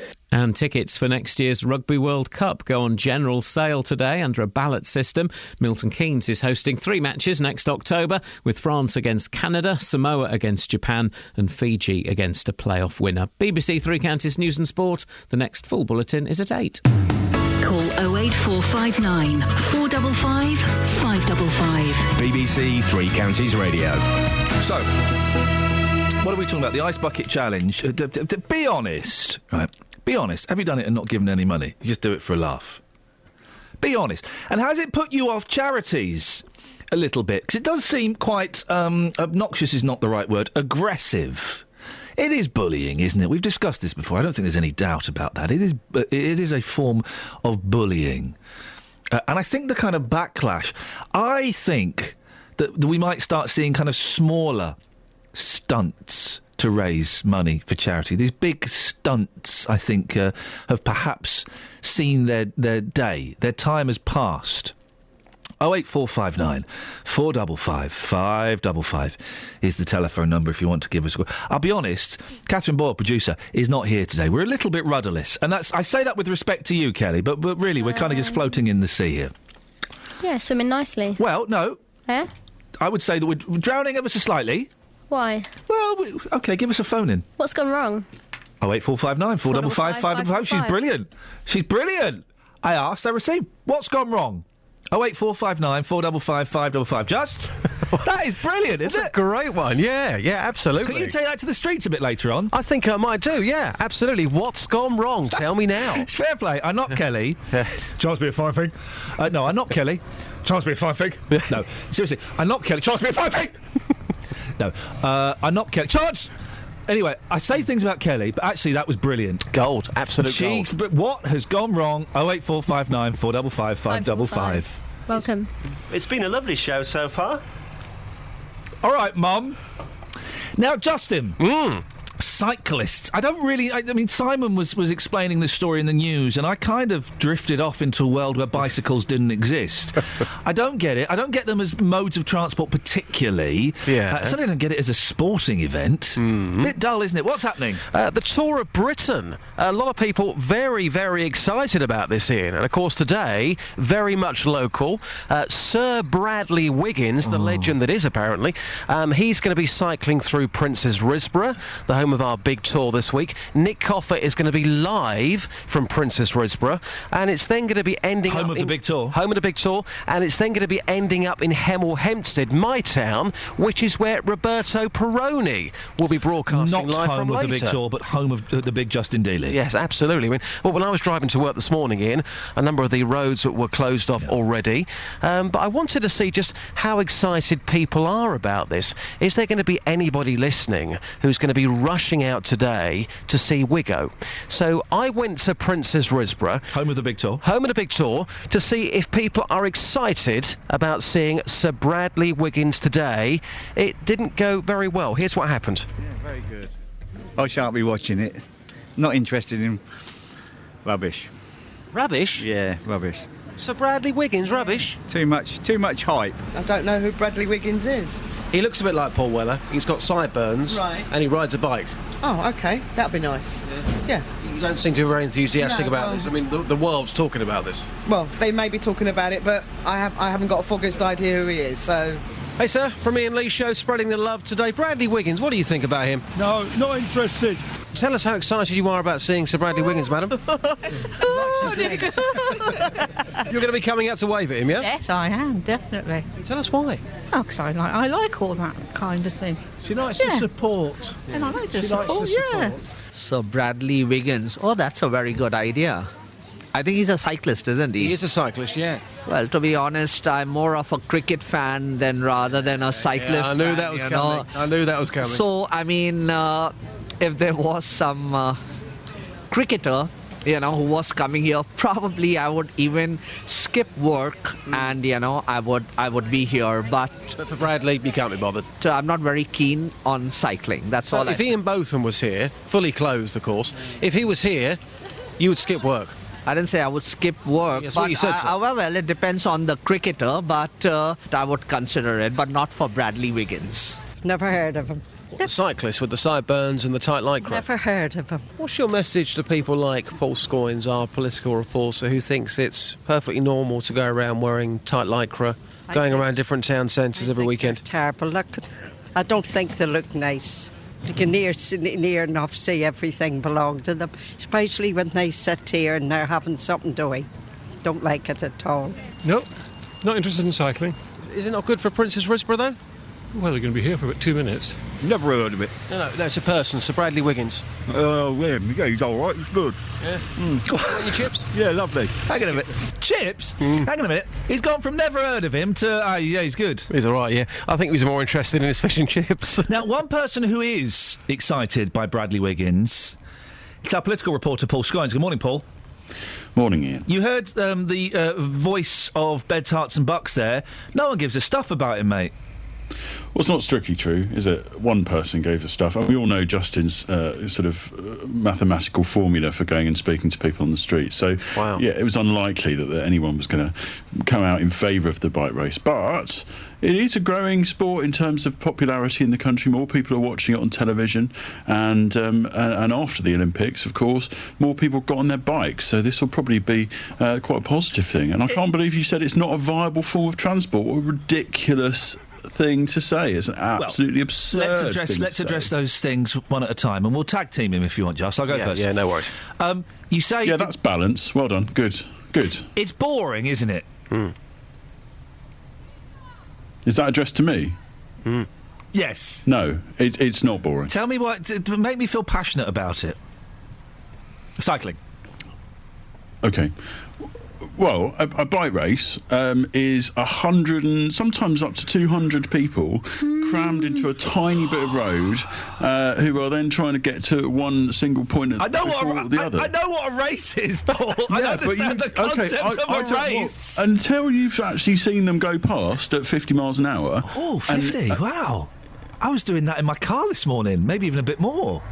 Do you see what I'm saying? And also, if you're stood at the side of the road, that's 2 minutes. You're stood there for 3 hours for 2 minutes of tight, firm buttocks. It is exhilarating. It's exhilarating watching people go past that speed. What about what that lady? You know when you stand by a train line and the train goes past and it's a bit sort of nervous because it comes a bit close and the wind and everything. It's a bit like that. Nice. What about what that lady was saying about when deviants like you and your Lycra sit down and have some lunch and she can see everything? Well, that's she can see the jacket potato. It's the last acceptable form of racism. Oh, don't bring that word into this show, for goodness sakes, Paul. You know, that's what it is, Ian. It's plain and simple. It's people, you know. So what? If you look, you've had a go at me before for wearing Lycra. Yeah. I've explained my reasons. Oh, it's disgusting. I'm not going to go through it again. Justin, you drive around every day. What about using bikes as transport, Justin? No chance, because I want to feel safe. And what I would say on this particular that's occasion... ridiculous. Hang on a second, Paul. It's Hang not on dangerous. a second. Okay. What I would say, luckily on our programme, we let our audience speak. Most radio stations, they are scared to go out onto the streets, okay? We have been to Princess Risborough. Sir Bradley Wiggins is going to be there today. Nobody cares at all. Nobody has phoned the programme to say they'll be rushing out today to Princess Risborough or Hemel Hempstead. Paul, I've got to say, we are very much local. We are very much vocal. The people that we have spoken to, they don't care. I'm sorry, they don't care. Well, look, what can I say? I can't say anything. I'm not saying it's not, you know, in tune with what your listener wants, but it is vastly popular out on the, you know, I'm watching it on the television. Loads of people are coming out onto the streets through every town. Will you be coming out today, Paul? I am. Yeah, I'm going to be coming out later on. Good for you. It's not a safe form of transport, though, is it? Bicycles, the road, you know, maybe 100 years ago when cars weren't that popular, but now it's a car's world, Paul. Well, statistically, you're wrong. You know, statistically, I'm right. I've seen more cars today than statistically, you're massive. No, statistically, you're a massive wrong. cheese. I have seen more cars today than bikes. Fact. Yeah, but that's not the same argument. You were just saying it was not a safe form of transport, and then you're saying you've seen more people. Well, okay, yeah, well done. I've seen more. Do you think they should stand down from their jobs? I've seen more cats today instead of dogs. That's a fact. I've seen more cats today instead of dogs. I don't know why you're deviating from the subject. Cats are irrelevant to this. I'm deviating because you're a deviant, and then basically the number of people who are injured compared to the number of people who actually do cycling is minuscule. Well, what are the stats then, Paul? You claim to know them. What are the number of people I who are don't injured claim to know compared them, to quotes the number of people who do cycling, who cycle? But might find that a bit more useful in future arguments about it. What are the stats, Thanks. Paul? You've just said that they're insignificant. So go on. What are the figures? They are insignificant. Well, what are they? I can't give you the figures. No, because you don't know them. Give you the figures. Because you're plucking figures out of your, dare I say it, your bum. I owned him there, didn't I, They're Just? not from there. They're not from there. If you were here, Just, I would totally be high-fiving you now. Yeah, fantastic. Superb. Paul, that was great bants. Yeah, it was rubbish. You were rubbish. I'm with Matt, actually, on this. What? I'm with Matt Lockwood on this. No, hang on, Matt doesn't like bicycles, mate. Right, there are nearly 2 million people cycling once a week in this country. Right, how many of those people are falling off their bike and getting injured, or I don't know. You tell me. That's your argument. It's a really small number. I don't know, but it's not 2 million. What about? It's not 2 million. All right. It's not 2 million, mate. All right. It's not even like a million. It's not even like 500,000. All right. You know, it's smaller than that. What about those perverts? Your stats are wrong. You don't even have the stats, and you said it's a really dangerous sport. You've brought stats up, mate, not me. No, you you haven't said got the stats. You said stats. You said it's really dangerous. It's not a sustainable form of transport, which is wrong. Well, why isn't it? Tell me. Thanks for your time. You can't. You are. Across beds, hearts and bucks. This is Iain Lee. BBC Three Counties Radio. For lack of any other content, we're asking what went wrong. 08459 455 555. Gary's in London. Morning, Gary. Good morning, boss. How you doing? Good, thanks. What went wrong? I bought some new shoes recently, nice ones, shiny, but unfortunately they're too tight, and I've got blisters on my feet, so I've had to sell them. Did you try them on in the shop? No, I bought them online. Oh, no. This is... Hang on, Matt? Do not buy things online. Go to the shop. Try them on in the shop. Yeah. I know that now. Yeah. Well, it's obvious, mate. Yeah. Was your mum not... Because you need your mum there to press your toe and see if you're going to grow into it or not. Why are you bringing my mum into it, man? Because you need your mum there. When you're buying shoes, you go to the shop, you put them on. She's there when I buy my clothes. I'm not having her with me when she buys me when I buy my shoes. She's got to push your toe to see how much room you've got in there to grow into them. Do they still have those machines where they fit your feet? No, I don't think they have the machines anymore. They just have the little portable ones. They don't have the electronic ones. That was Clark's, wasn't it? It was Clark's, yeah, I enjoyed that. That was a good trip. Thank you very much indeed. Kelly, have you heard the rap song about Clark's? No. I like the Clark shoes.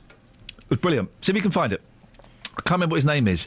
He got done recently for a murder, so it may be inappropriate. But he did a song. Google Clark's Shoes song. It's brilliant. Because in certain parts of Africa, Clark's over here are considered a little bit of a joke. In certain parts of Africa, they are considered the must-have footwear. The must-have footwear. Yeah, when my girlfriend's mother goes to Nigeria, she goes to Clark's and buys some shoes, so there you go. There we go. Proof, if proof need be. What went wrong for you? 08459 455 555. Travel news for beds, cards and bugs. BBC Three Counties Radio. In Silsoe, the A6 at the moment is closed between Barton Road and Sand Lane. It's due to an obstruction on the road. The A1M heading southbound, we're getting reports on it being delayed just at junction 7 for Stevenage due to an accident that's happened there. In Hatfield, Cooper's Green Lane at the moment is closed because of an accident between Hatfield Avenue and Hammonds Lane. In the M25 heading anti-clockwise, very slow on the sensors at the moment between junction 21, the M1, and junction 20 at Kings Langley. Also rather heavy anti-clockwise between junction 17 at Maple Cross and junction 16 for the M40. So far, the departure board's not showing any delays to the trains. Nicola Richards, BBC Three Counties Radio. Thank you very much, Nicola!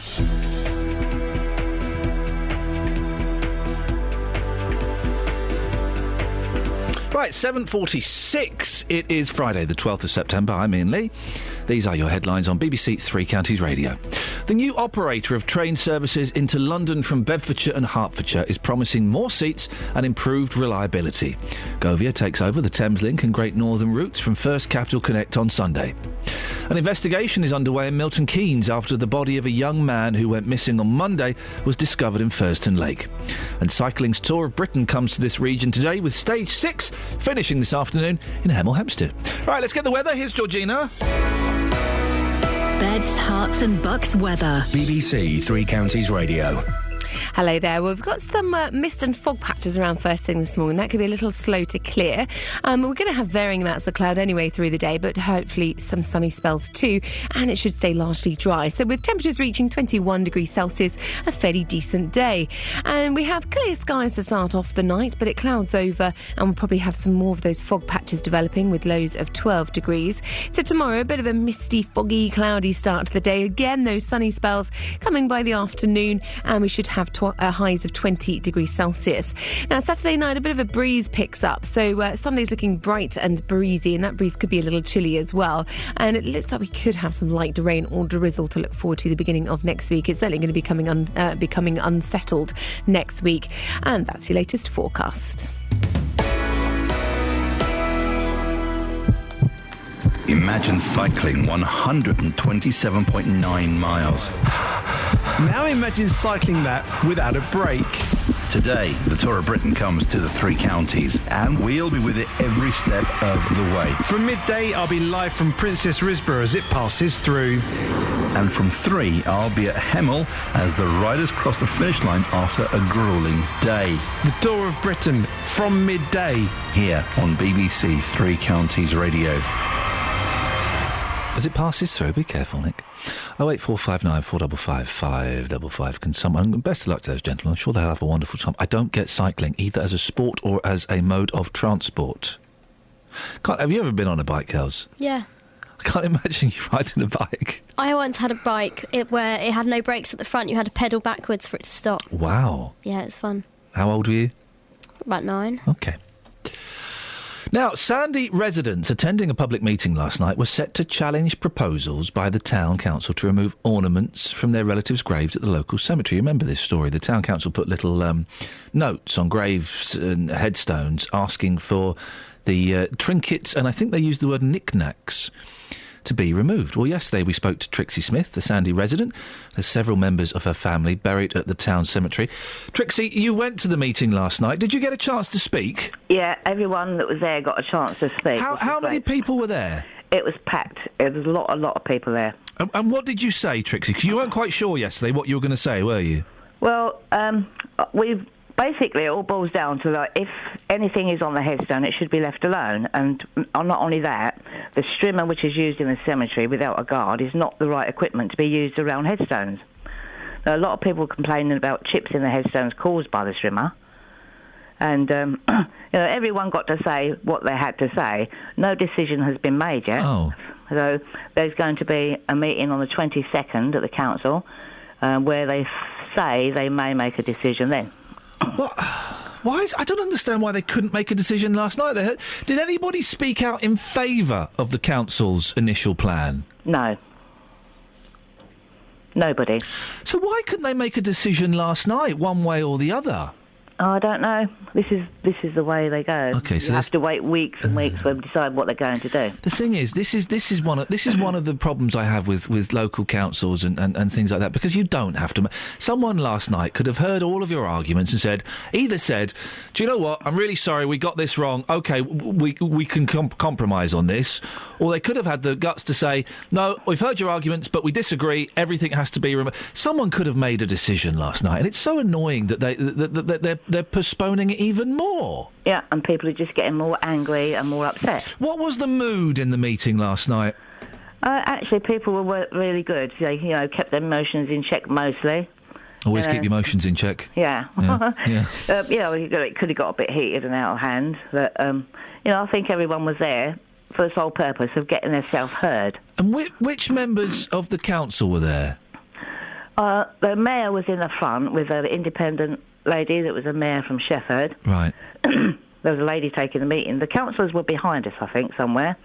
But there's also some blonde bimbo at the end who served no purpose whatsoever and spent all night rolling her eyes and tutting every time a member of the public spoke. Oh, really? Yeah. Oh, OK. We've been asking the mayor to come on this show for quite some time, and, he's refused to come. He don't like me. What do you think about that, Trixie? Do you think he should come on and put his differences with me to one side and address the people? I think he should, yeah. What's the point of being a mayor if you can't, do things like that?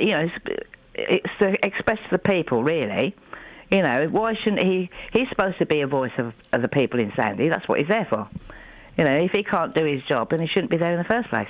Well, I put it out there once again, Mr. Will Jackson, the Mayor of Sandy. You have an open invitation to come on the show. I urge you, sir, nay, I beg you, put your differences and your hatred of me to one side. That's irrelevant. Well, I'm irrelevant in this. What's relevant is people like Trixie and the other people who were at the meeting last night. Come on the show. You can have 15 minutes, you can have half an hour, and I promise you, Mr. Jackson, I promise you, I will not interrupt, and I will not make you look like a fool. He's listening, Trixie. He'll hear this, so let's keep our fingers crossed. Well, I hope so, and hope the decision is in our favour. If it's not, it's not going to go away. It's just going to carry on. Well, I was going to say, if they decide against you, are you still going to put these things on the graves? Yeah. Yeah. It's just not going to go away. We're still going to keep fighting. Trixie, we'll speak to you in a couple of weeks. Yep. OK. Thank you very much indeed, Trixie Smith. Mr. Jackson, the Mayor, come on now. Why don't you give us a call? We've been trying to call you. Got your number in front of me. 08459 455 555. On FM, AM, online and digital radio. This is Iain Lee. On BBC Three Counties Radio. Peter's in Walmer Green. Peter, what do you want to have a whinge about today? I don't always whinge, I talk common sense. Yeah, in a whingy voice. No, you keep to the standard voice you were just speaking in, actually. Right, now then. You do make me laugh. Go on. I'm talking about the status of the Scots if they vote yes. Oh, yeah. I want to know, because no one has even discussed it, what would their status be if they're non-EU members? Because they're not allowed to go directly into the EU. So therefore, there'll be a period of time, whatever, that they're not members of the EU. Now, do they have non-EU status when they try to enter this country? Why We've never heard that questioned. Why does that concern you?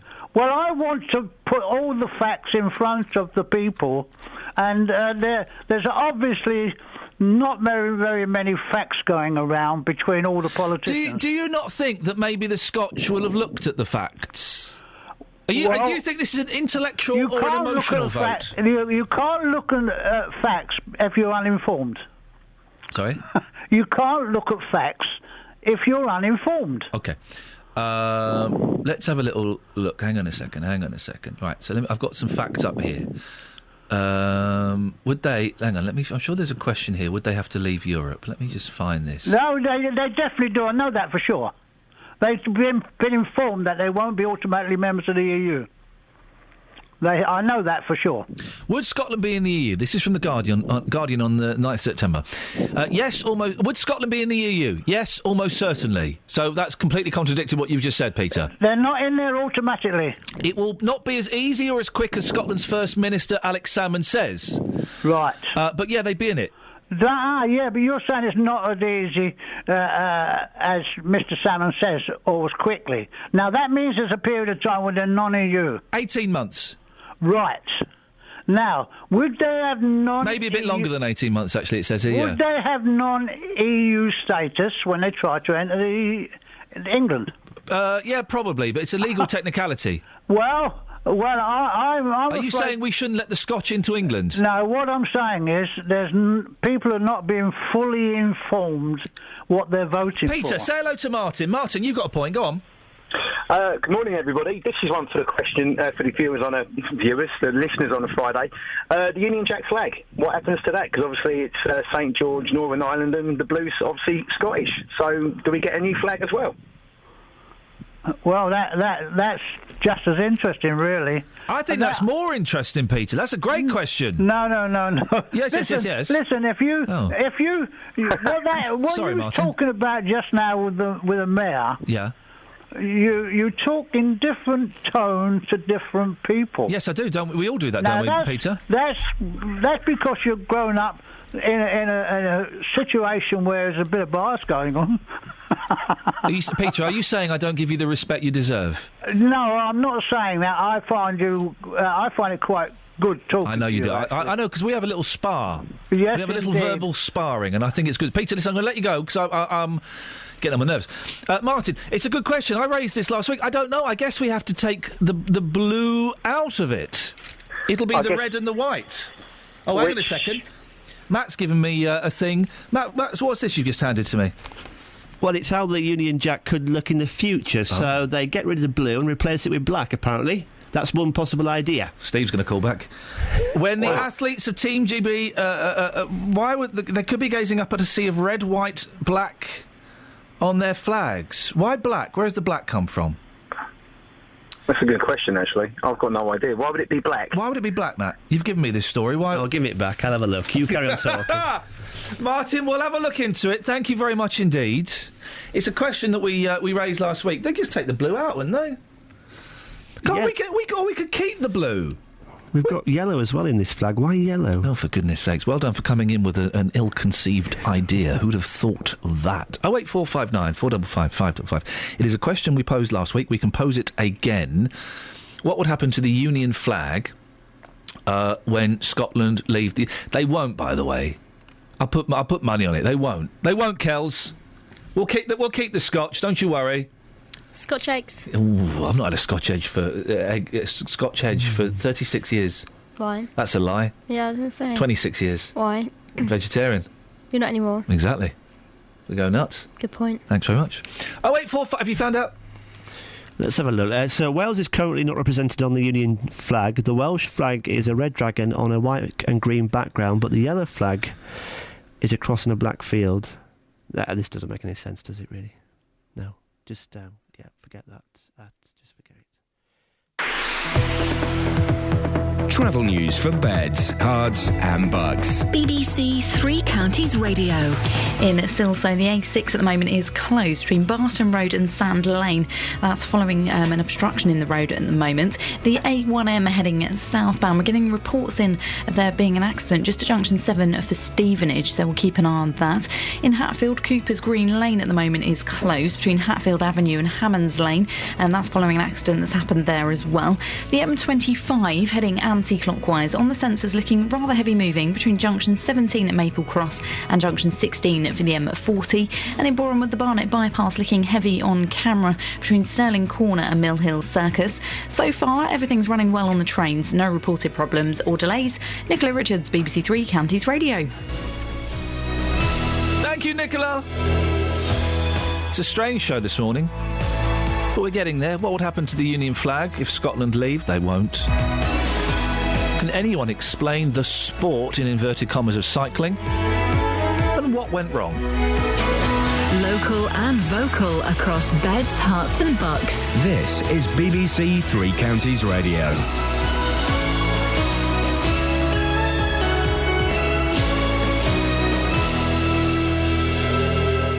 It's 8 o'clock. I'm Simon Oxley. The headlines: commuters welcome change of train operator, body of missing man found in Milton Keynes Lake, and cycling tour coming to Hemel Hempstead today. BBC Three Counties Radio. The new operator of train services into London from Bedfordshire and Hertfordshire is promising more seats and improved reliability. Govia takes over the Thameslink and Great Northern routes from First Capital Connect on Sunday. They're promising a £430 million investment. These commuters at Luton Railway Station this morning say any change is for the better. It's terrible. It's hopeless. They're not a very good company at all. They should have gone ages ago. If it gets me into work on time without me being late and docked every day, then I'll be happy with that, I suppose. I look forward to it. Hopefully it's so much better than what it is at the moment, to be honest. Can it get any worse? Oh, I don't think so. An investigation is underway in Milton Keynes after the body of a young man who went missing in the early hours of Monday morning was discovered in Furston Lake. 21-year-old Alex Todd Weller from Shenley Brook End was last seen leaving Pink Punters nightclub in Fenny Stratford. Police say at the present time they're not treating his death as suspicious. Oscar Pistorius will find out this morning whether he's to be found guilty of culpable homicide for the killing of his girlfriend Reva Steenkamp. The judge will continue delivering her verdict after yesterday clearing the Paralympic athlete of premeditated murder. Jane Prendergast is in Pretoria. The judge now has only two options: to acquit Oscar Pistorius or to find him guilty of culpable homicide or manslaughter, as it's better known to us. At the end of her judgment yesterday, she was critical of the athlete, saying he'd acted hastily and with too much force when he fired 4 shots at the locked toilet door.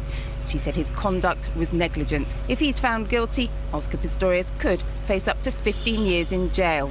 Police in Milton Keynes are appealing for witnesses after an 84-year-old woman was killed in a road crash yesterday lunchtime. She was a passenger in a Ford Fiesta which was in collision with another car and a van on the H9 Groveway at the junction with Simpson Drive at around 1:10. The driver of the Fiesta, a man in his 80s, was taken to Milton Keynes Hospital with serious injuries. Police investigating the alleged sexual exploitation of girls in Aylesbury have arrested another man. The 37-year-old from Bradford was arrested yesterday. 10 men have so far been charged with alleged offences between 2007 and 2009. A 14-year-old boy has been arrested on suspicion of arson after a dog's home in Manchester was destroyed by fire. 60 dogs are believed to have died in the blaze. More than 150 were rescued.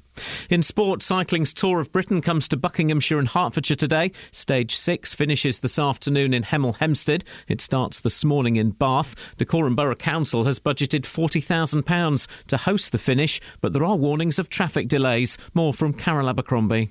There'll be a series of rolling roadblocks along the route, which enters Buckinghamshire at Chinner, then heads through Princes Risborough, Berkhamsted, Potton End, and finishes at Gadebridge Park in Hemel Hempstead. The road closures will be in place for around half an hour at a time, and the race is due to finish between 3 and 4 p.m. The weather, a dry day with some bright or sunny spells, a maximum temperature 20 degrees Celsius, and you can get the latest news and sport online at bbc.co.uk/3 counties.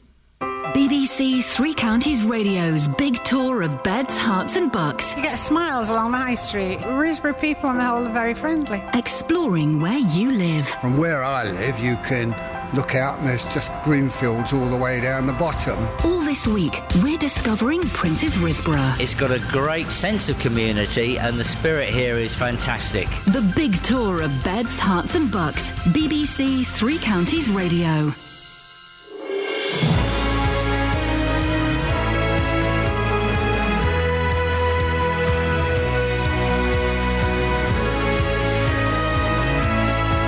Oh, yeah. Morning, this is Iain Lee, BBC Three Counties Radio. It's 4 minutes past 8. The weekend begins in 56 minutes. Hiya! Hiya! Coming up in the last hour of the show, trains, bikes, buckets, scotch, flags, and what went wrong. 08459 455 555. Across beds, hearts and bucks. This is BBC Three Counties Radio. I say what went wrong. This was... Kelly Betts is producing today. Normally produces BBC Introducing. Catherine Boyle is doing a sick note today. And I thought the show was a little bit rudderless, a little bit directionless. It turns out I hadn't asked the producer. I threw to her, and she came up with a brilliant phone-in.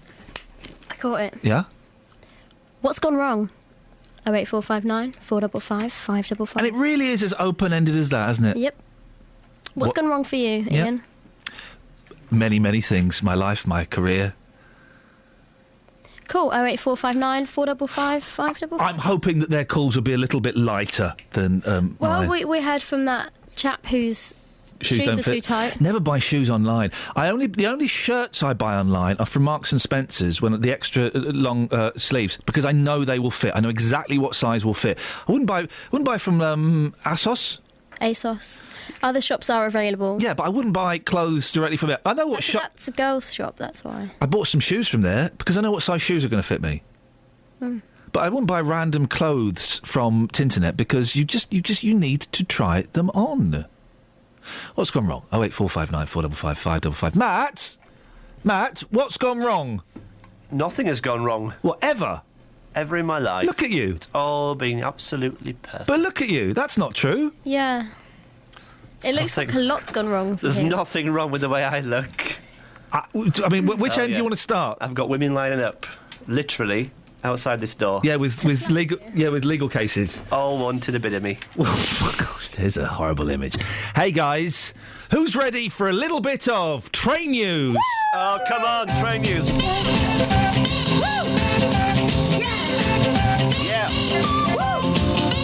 It really is this exciting, guys. The Thameslink line, which runs from Bedford and through Luton and St Albans down to Brighton, is going to be under new management from Sunday. Come on. Whoopee!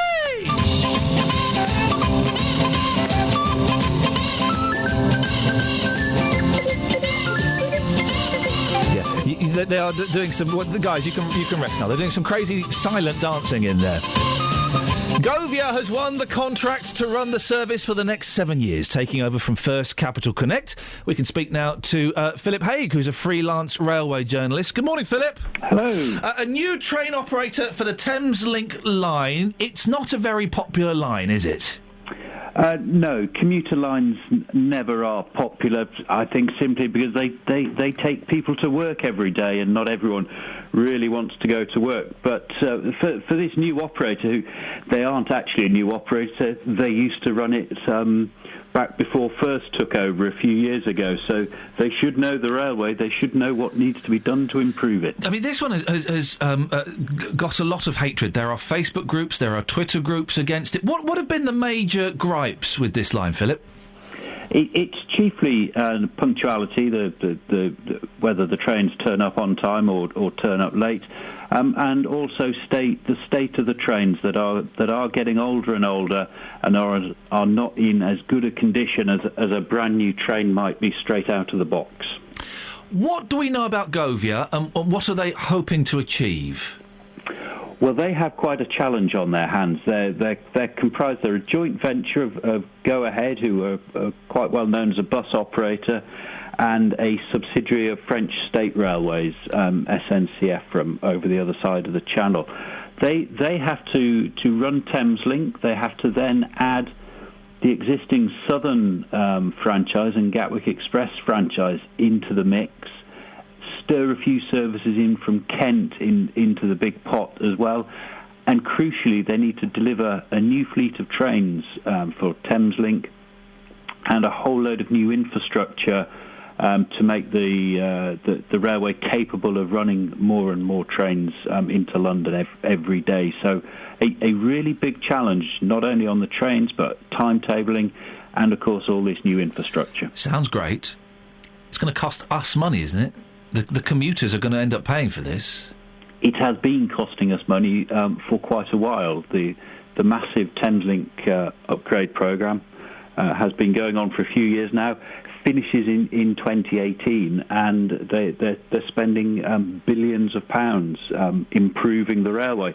Of course, this money comes from passengers in tickets. It also comes from taxpayers who are contributing to the railway, even though not every taxpayer actually uses the railway. Are we going to? Do you think that the Govia can deliver what they've promised? Well, I really hope so. Simply because there is so much they have to do that if they do not manage to deliver what they've promised, they will have a really, really unhappy bunch of commuters on their hands, and they'll have a pretty unhappy government as well. Phil Haig, I appreciate your time this morning, freelance railway journalist, and that was your Govia takes over the Thameslink line news at 8 o'clock.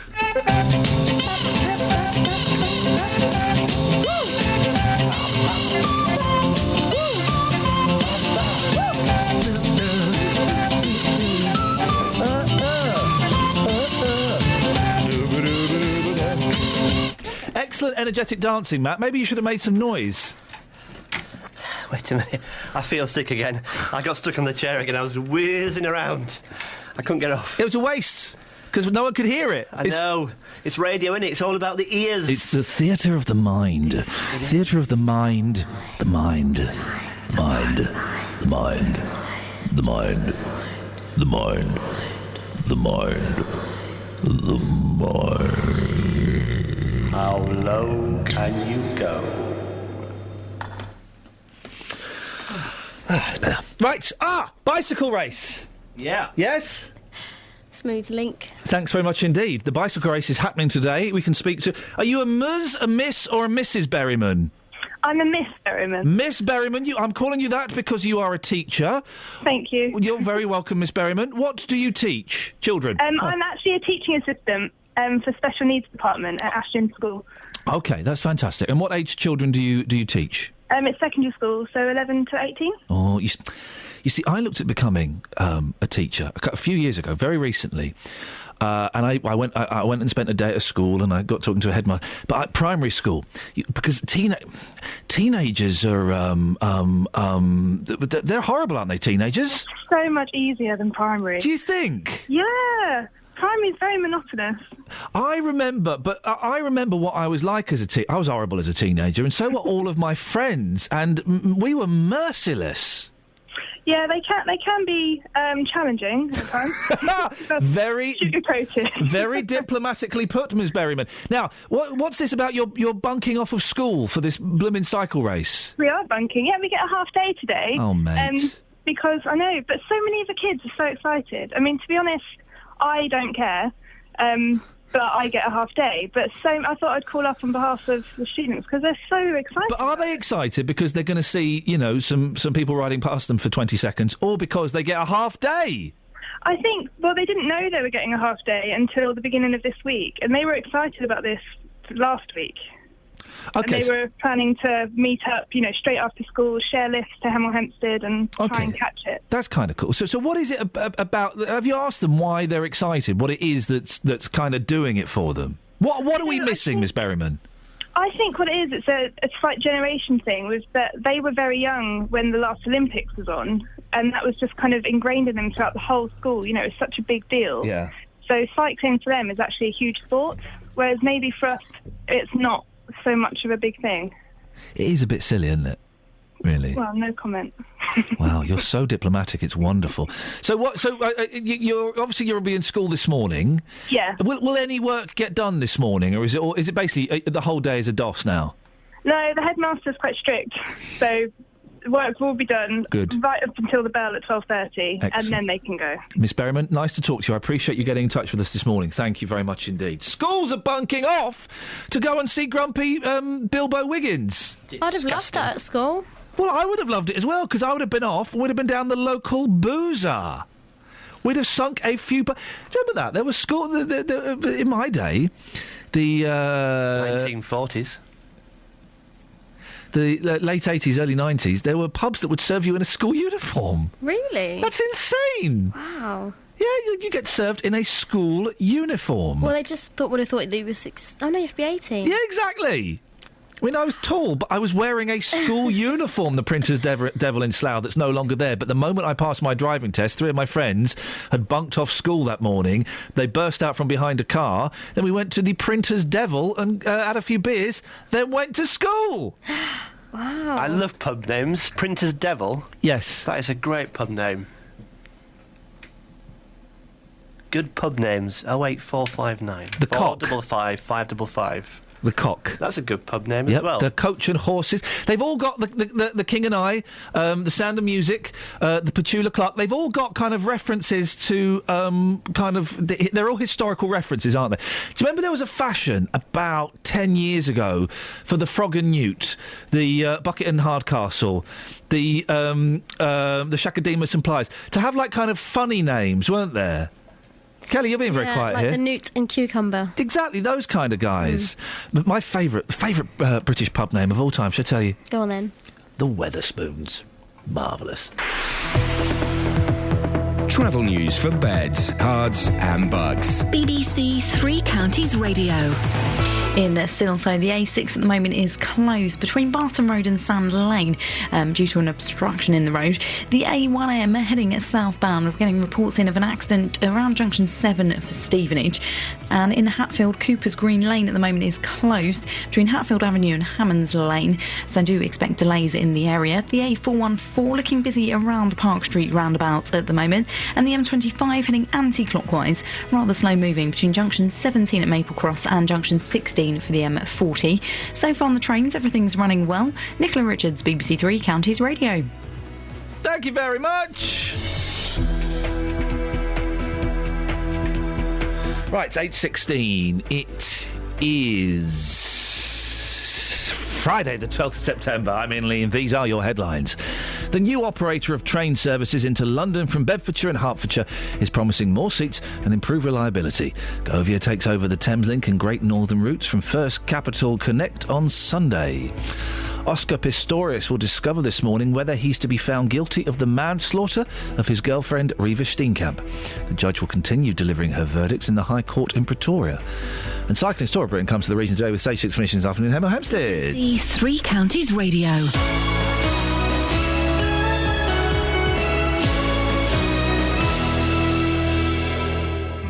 Every weekday from 3, Roberto Perrone. Are league tables the best way to judge a school? Pal, do you have any sympathy for the Buckinghamshire golfer Ian Poulter? Police are issuing safety advice to women in Watford, but I'm fascinated by the age gap between her and her husband. Figures show that around £500,000 was spent in Hertfordshire last year clearing up after people who dump rubbish. Then you just ate them. Roberto Perrone. There's been an extraordinary reaction on social media. My big concern is that no one ever worries about the victims. The whole system is designed to help the criminal. Roberto Perrone, weekdays from 3, BBC Three Counties Radio.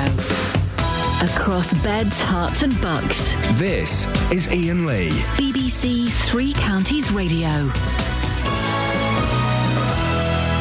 all right, JVS? A little bit flustered there. All right. Yeah, well, yes. You've got all your funny headphones. Who's been in here doing all this with all these silly headphones? Him. Him? Matt Lockwood.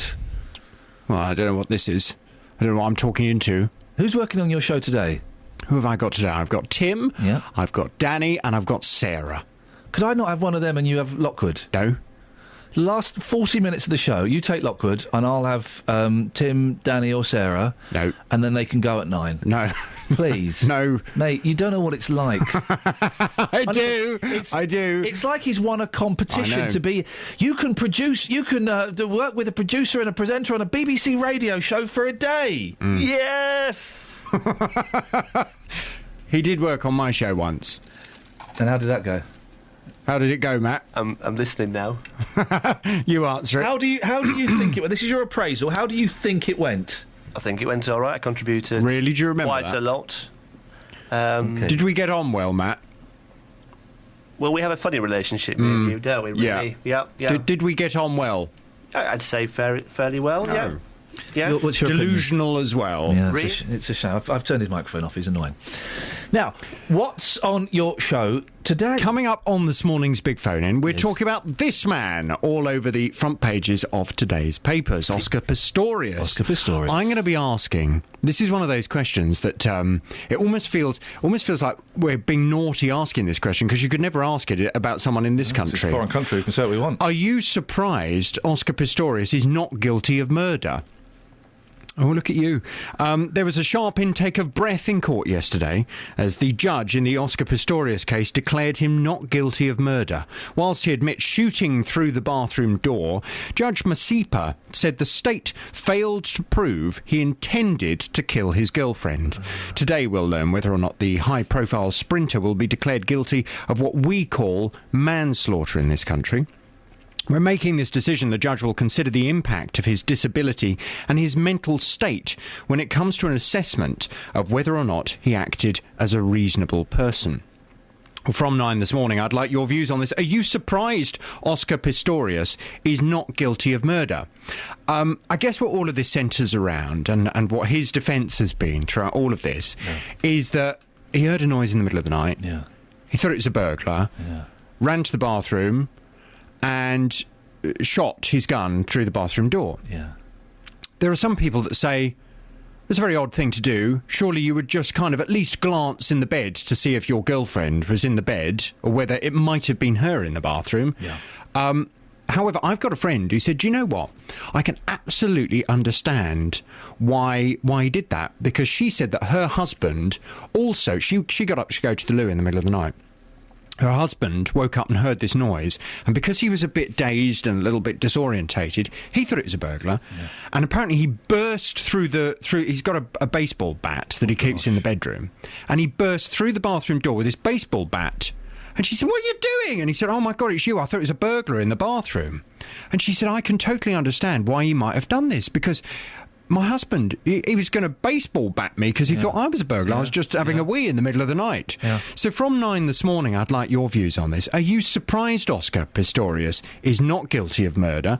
08459 455 555. I tell you what I found strange about the last 2 days, or yesterday, is the way they deliver the verdict. Like it's an episode of The Archers or something. She kept taking breaks at key moments. She could have just said yesterday, right, I think he's guilty of manslaughter or a homicide, whatever it is, and this is why I've chosen this and not the other ones. But it's like, she's doing some theatrical, and we'll take a break now, to be continued tomorrow. It's a strange way. It is. I don't know if that's the standard in South Africa, or if it's because of the theatricality of this case. I don't know. It's very odd. So you don't like the kind of depth of detail? I do like the depth of detail. I think I think it's unfair on him, actually, which is an odd thing to be saying. But isn't it then fair on her family? Because if the judge were to sit there and say, OK, well, we've heard all this has been going on for months now. No. I don't think you're guilty of murder. I do think you're guilty of manslaughter or whatever. Then go into the detail. I'm not saying ignore the detail. I think this is unfair on him and her family to drag this over 2 days. I suspect he'll be found guilty of manslaughter. I suspect he'll get a sentence. That will get reduced to a fine. I don't think he'll go to prison for it for a significant time anyway. That's what I think will happen, from what I've read. He'll probably serve maybe 8 months or something and pay a big fine. But I think she should have said, right, I think he's guilty of manslaughter, or I think he's innocent, don't think he's guilty of murder, these are my reasons, and then gone into it. I think to drag it out over 2 days is unfair on everybody involved. Well, from 9, I'd like your views on this case. Are you surprised Oscar Pistorius is not guilty of murder? 08459 455 555. Across beds, hearts and bucks. This is Iain Lee. BBC Three Counties Radio.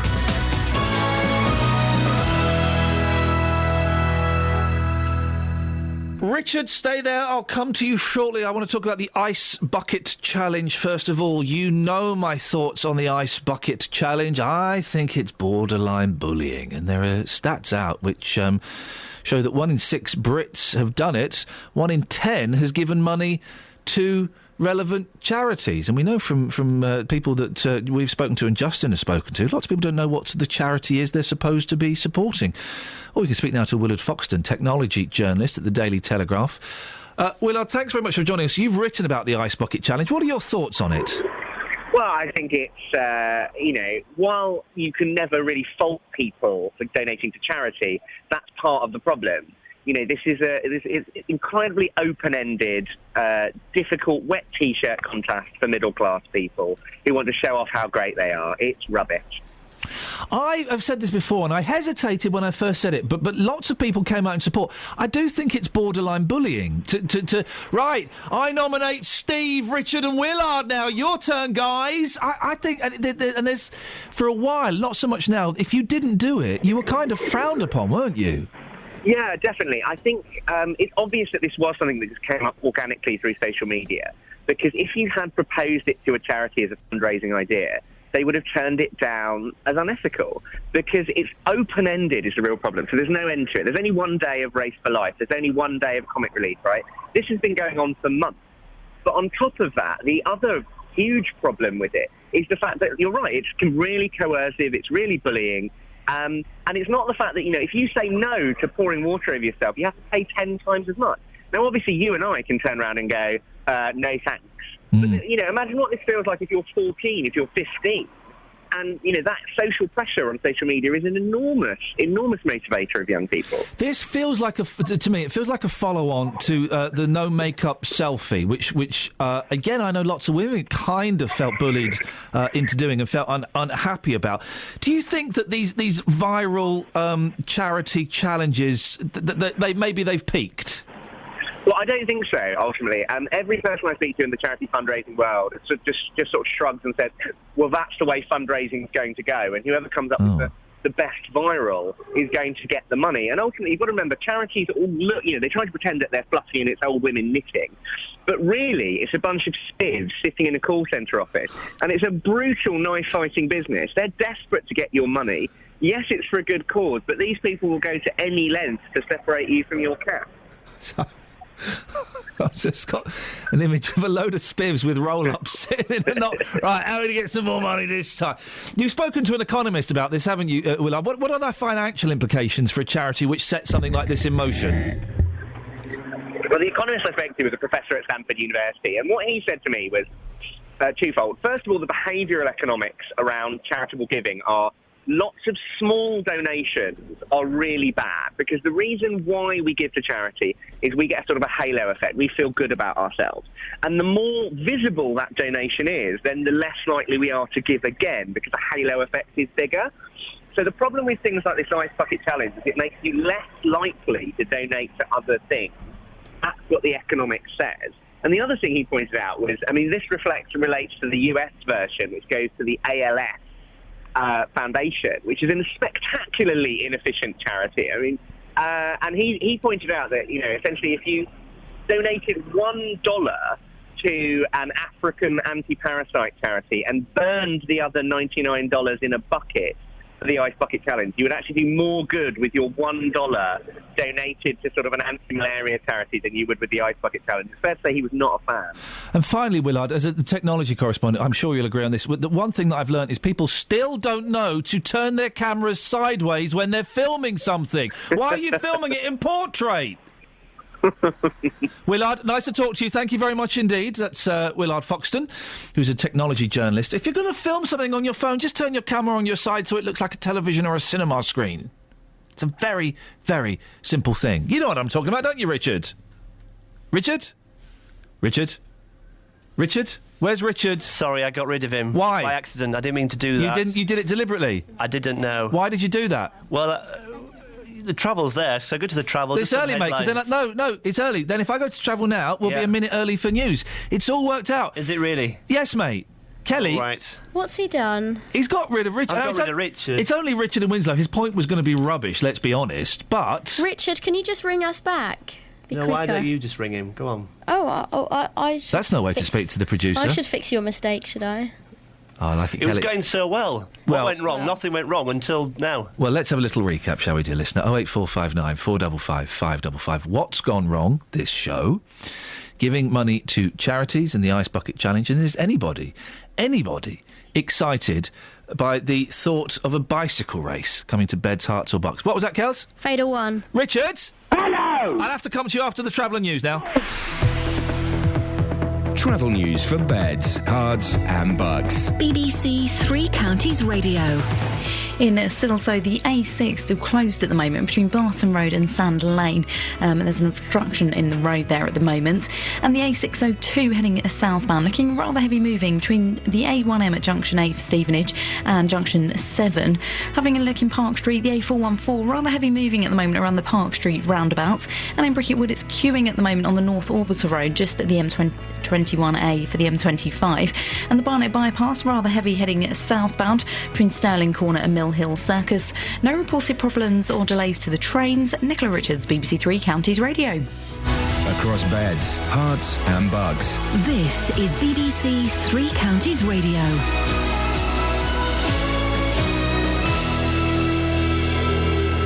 It's 8:30, I'm Simon Oxley. The new operator of train services into London from Bedfordshire and Hertfordshire is promising more seats and improved reliability. Govia takes over the Thameslink and Great Northern routes from First Capital Connect on Sunday. Oscar Pistorius will discover this morning whether he's to be found guilty of the manslaughter of his girlfriend Reva Steenkamp. The judge will continue delivering her verdict in the High Court in Pretoria. And an investigation is underway in Milton Keynes after the body of a young man who went missing in the early hours of Monday morning was discovered in Thurston Lake. 21-year-old Alex Todd Weller from Shenley Brook End was last seen leaving Pink Punters nightclub in Fenny Stratford. Three Counties Sports. BBC Three Counties Radio. Cycling's Tour of Britain comes to Buckinghamshire and Hertfordshire today. Stage 6 finishes this afternoon in Hemel Hempstead. It starts this morning in Bath. Sir Bradley Wiggins is 6th overall, 27 seconds behind the race leader. His former British road race champion Matt Stevens. The last three climbs are quite stiff. Chinner Hill, Cop Hill and Nashley are all roads that I've raced on as a youngster back in the late 80s in a famous race called Tour of the Chilterns. So I know the roads very well and I know the exact run-in that the riders will face. I don't know if the climbs are quite going to be stiff enough to split things up, but you just never know. And you can follow today's action with Nick Hoffer in Princess Risborough from 12 and Roberto Peroni in Hemel from 3. In tomorrow's football, Watford play their first match under new manager Oscar Garcia at Charlton. The first game with a new club always is amazing. It's a special. I would prefer to have played at home, but I will be happy to see 3,000 of our fans at the Charlton Stadium. Milton Keynes Dons are at Barnsley, and in League 2, Luton host unbeaten Cheltenham, Wickham are at home to Mansfield, Stevenage are at home to Shrewsbury. And tickets for next year's Rugby World Cup go on general sale for 2 weeks from today under a ballot system. Milton Keynes is hosting 3 matches next October, with France against Canada, Samoa against Japan and Fiji against a playoff winner. BBC Three Counties News and Sport. The next full bulletin is at 9. Call 08459 455 555. BBC Three Counties Radio. Lots to talk about. An odd show today. Catherine Boyle is doing a sick note. Today we're being produced by... Me. Kelly Betts, and we're being assisted by... Me, Matthew Lockwood. Matthew Lockwood. Matt Lockwood. Matthew Lockwood. Lockers. Matt Lockwood. Lockers. Lock. I mean, I do have a name. It's Matt Lockwood, so please use it. Lockers? Well, no, I mean, on air, can you say Matt Lockwood? Lockers? That's what you call me in the office. Can we keep that to the office, and then on air... It's not the only thing we call you in the office. Rhymes of lock. Then on air, please stick to Matt Lockwood. Doc. We need some consistency, because people ring in and they go, who's this Lockers, Matt Lockwood, Okay, Lockers. Matthew Lockwood. So Lockers. We'll stick with Lockers then. That's the consistency. No, Lockers. Sir Lockers. Just say... No one said Sir Lockers. You said Sir Lockers, and I heard you. I didn't. I said we'll stick with Lockers. You said Sir. I didn't say Sir Lockers. You said Sir Lockwood. Sir Lockers. I like Sir Lockers. Arise, Sir Lockwood. OK, so we're going to stick with Sir Lockers, yeah? Lockers. No, shorten it to Lockers. Lockers, yeah? We stick with that? Brilliant. Lockers. OK. 08459 455 555 is the phone number. What's gone wrong? Scotland, flags, pubs and bicycles. No one has called in to celebrate the fact that a blooming bicycle race, the Tour de Britain, is coming to Beds, Hearts and Bucks. No one seems bothered by it, and I don't understand why you'd be excited by a bicycle race. What about you, Lockers? I mean, I'm with you on this one. I can't really put the other side of point of view across. The other side of point of view? Kelly, could you put the other side of point of view across? Can you put that? Sure, I think it's a great thing. Thank you very much indeed. 08459 455 555. We'll take your calls on that. Richard's in Winslow. Good morning, Richard. Hello! Hello, Richard. They said I can talk about anything I want to. Go on then. Three things. First of all, you keep calling the Scottish people Scotch. Yeah. Scotch is an egg or a whiskey. They are Scots with a T. Watch my lips. Secondly, you put what you like on the flag. Thirdly, what they don't realise is if they do go vote to secede or whatever, leave, they will leave the European Union.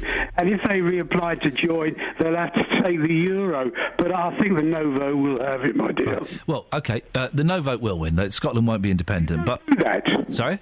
You don't know that. Well, you just said it yourself. Well, that's my opinion, but I don't know it, do I? I know it for a fact. No, I do know it for a fact. Won't know it for a fact. No. After next Thursday. No, Richard, I'm telling you now, Scotland will not vote for independence. I suspect you're right, but you do not know it for a fact. I do know it for a fact. Fact is a fact. That is not. You do not know that. OK, then, would you like to put money on it? No, you wouldn't, because you know I'm right. Would you like to put money on the sun rising tomorrow? Yeah, OK, I bet £10 it does. Well, so would I. Anyway, listen, apart from the semantics of that... the semantics of that, but I guarantee it's a fact that Scotland will vote no. But... How do you know? Where's your evidence? It's a fact, mate. Where's your evidence? What, have you seen the polls? Are they... yes, I have. They're doing the building. Evidence. I know that Scotland will vote no. I can say that, you can't. But also, if they did vote yes in the land of hypotheticals... They would rejoin the EU and they would still keep the pound. They wouldn't. The condition of rejoining the EU, we discussed this some time ago. No. You waffled on fallaciously about Sweden. The fact, a condition of joining the EU is that you take the euro. No, they would change. Don't you know me? No. It's a fact, my dear boy. An undisputed fact. Well, no, it is not a fact. It's no good waffling, my dear. If you apply to join the European Union, with me, my love, which I hope we leave soon. Oh, for goodness sakes! You have to take the euro. So there. Thanks very much for your call. Jane's in Milton Keynes. Morning, Jane. Morning. Now, I've told you don't want to speak to me. What? No, I don't, because I don't want ridiculing. So who do you want to speak to then? I'll have a word with Matt, because it's about a pub name. OK, but you can only speak to him if you call him Lockers. Well, I'm not going to call him Lockers. Then I can't put you through to him. You have to say, I want to speak to Lockers. I'm not going to say that. Well, then you can't speak to him. No, I'm not going to say that to him. His name's Matt. Lockers? Matt Lockwood. Lockers? No, he's not. That's Lockers who's what... There we go, she said it. Right, you're through to Lockers. Go on, Jane. Morning, Jane. How are you? I'm all right. Good. It's about the pub names. All right, go on then. You won't find a cock anymore in Leighton Buzzard. Right. Because it's been renamed because they do wedding receptions and brides didn't like the cock on their wedding invitations. Really? So they renamed the pub. And don't ask me what they renamed it to. I think it's something Tavern, I think. Don't ask me. But it was the Cock for years in Heath and Reach. But as I say, it's been renamed. So there you go. That's hilarious, that is. Well... I mean, who thought about naming You didn't want me to ridicule you, Jane. No. You've just done it yourself. You're saying that that brides don't want the cock on their wedding day. No, they don't. So they've renamed it to something Tavern. On their wedding invitations. Right, OK. Jane, I can understand why, though. I can understand that, totally. Thank you, Matt. It's not ridiculous, Jane, is it? thank you very much indeed. And if you missed that part of the show, it'll be in the podcast. I've got 23 of the weirdest pub names. Great. 08459 455 555 is the phone number. Great bands. Do you know what, though, Ian? I do get the logic of what Jane was saying. I get that. It's a very good point, well made. Put me back on. Why you cut me off? Do you want to hear my 23 weirdest pub names, Justin? No, Lockers.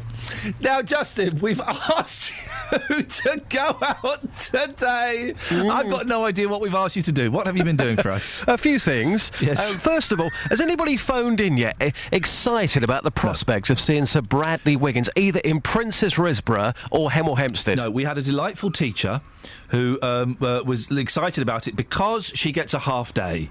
Wow. The school is closing at 12:30 so that the kids can go out and see some blokes on bikes. I don't know. Do you know what? I didn't have time to put this in the piece early, but 2 people in Princess Risborough were actually quite angry about that. Oh. They couldn't understand why, because of a stupid bike race, to quote them. They couldn't understand why a school was closing early. Yeah. No, I don't get it either. I think it's ridiculous. So it's not gone down well. Secondly, you've been talking about the Ice Bucket Challenge. Yes, mate. I actually spoke to somebody this morning, the first person I've ever spoken to who did the Ice Bucket Challenge and then donated money to charity. Wow. His name was Darius. Give him a big shout-out across Beds, Hearts and Bucks right now. No. Yes. We don't do shout-outs, mate. Okay. We're not... a big hello? No, we're not Ken Bruce Popmaster. A big hi? Okay. A big well done, then? Big well done. I suppose so. Yes. Okay. He said that people who don't donate off the back of doing that are an absolute disgrace and they should be ashamed. Okay. But also, you're doing a phone-in this morning. It's called What Went Wrong? Yep. Is this right? Yeah, that's from Kelly Betts. Yeah? You're welcome. Okay. I've taken it to the streets. Got 2 examples here of what went wrong. People are biting on this one. Here is example number 1 for you. Hey, Nev, what went wrong? I woke up and I couldn't lift my arm up above my head. When was this? About 2 weeks ago on holiday. You just simply woke up and it all went wrong. Yeah, I think I must have been slightly inebriated, slept slightly awkwardly, and when I woke up I couldn't lift my arm up. So what's the damage? Did you go and see a doctor? What did he have to say? Well, funnily enough, I can self-diagnose as a physio, and I think I've ruptured a few of the ligaments at the front of the joint. Just by sleeping? Well, sleeping kind of awkwardly for quite a substantial time. So a warning to everybody this evening, get your position in bed and don't move out of that position. Or even better, don't be so inebriated when you fall asleep. I once, Justin, did a phone-in. How have you injured yourself in your sleep? Mm-hmm. Because I worked at another radio station. I had a little doze before the show, and I woke up and I had a gash on my head. Wow. What were you doing in your sleep? Kelly, you right? What's wrong? It's not funny. I had a massive gash on my head. How? Oh, dear. How?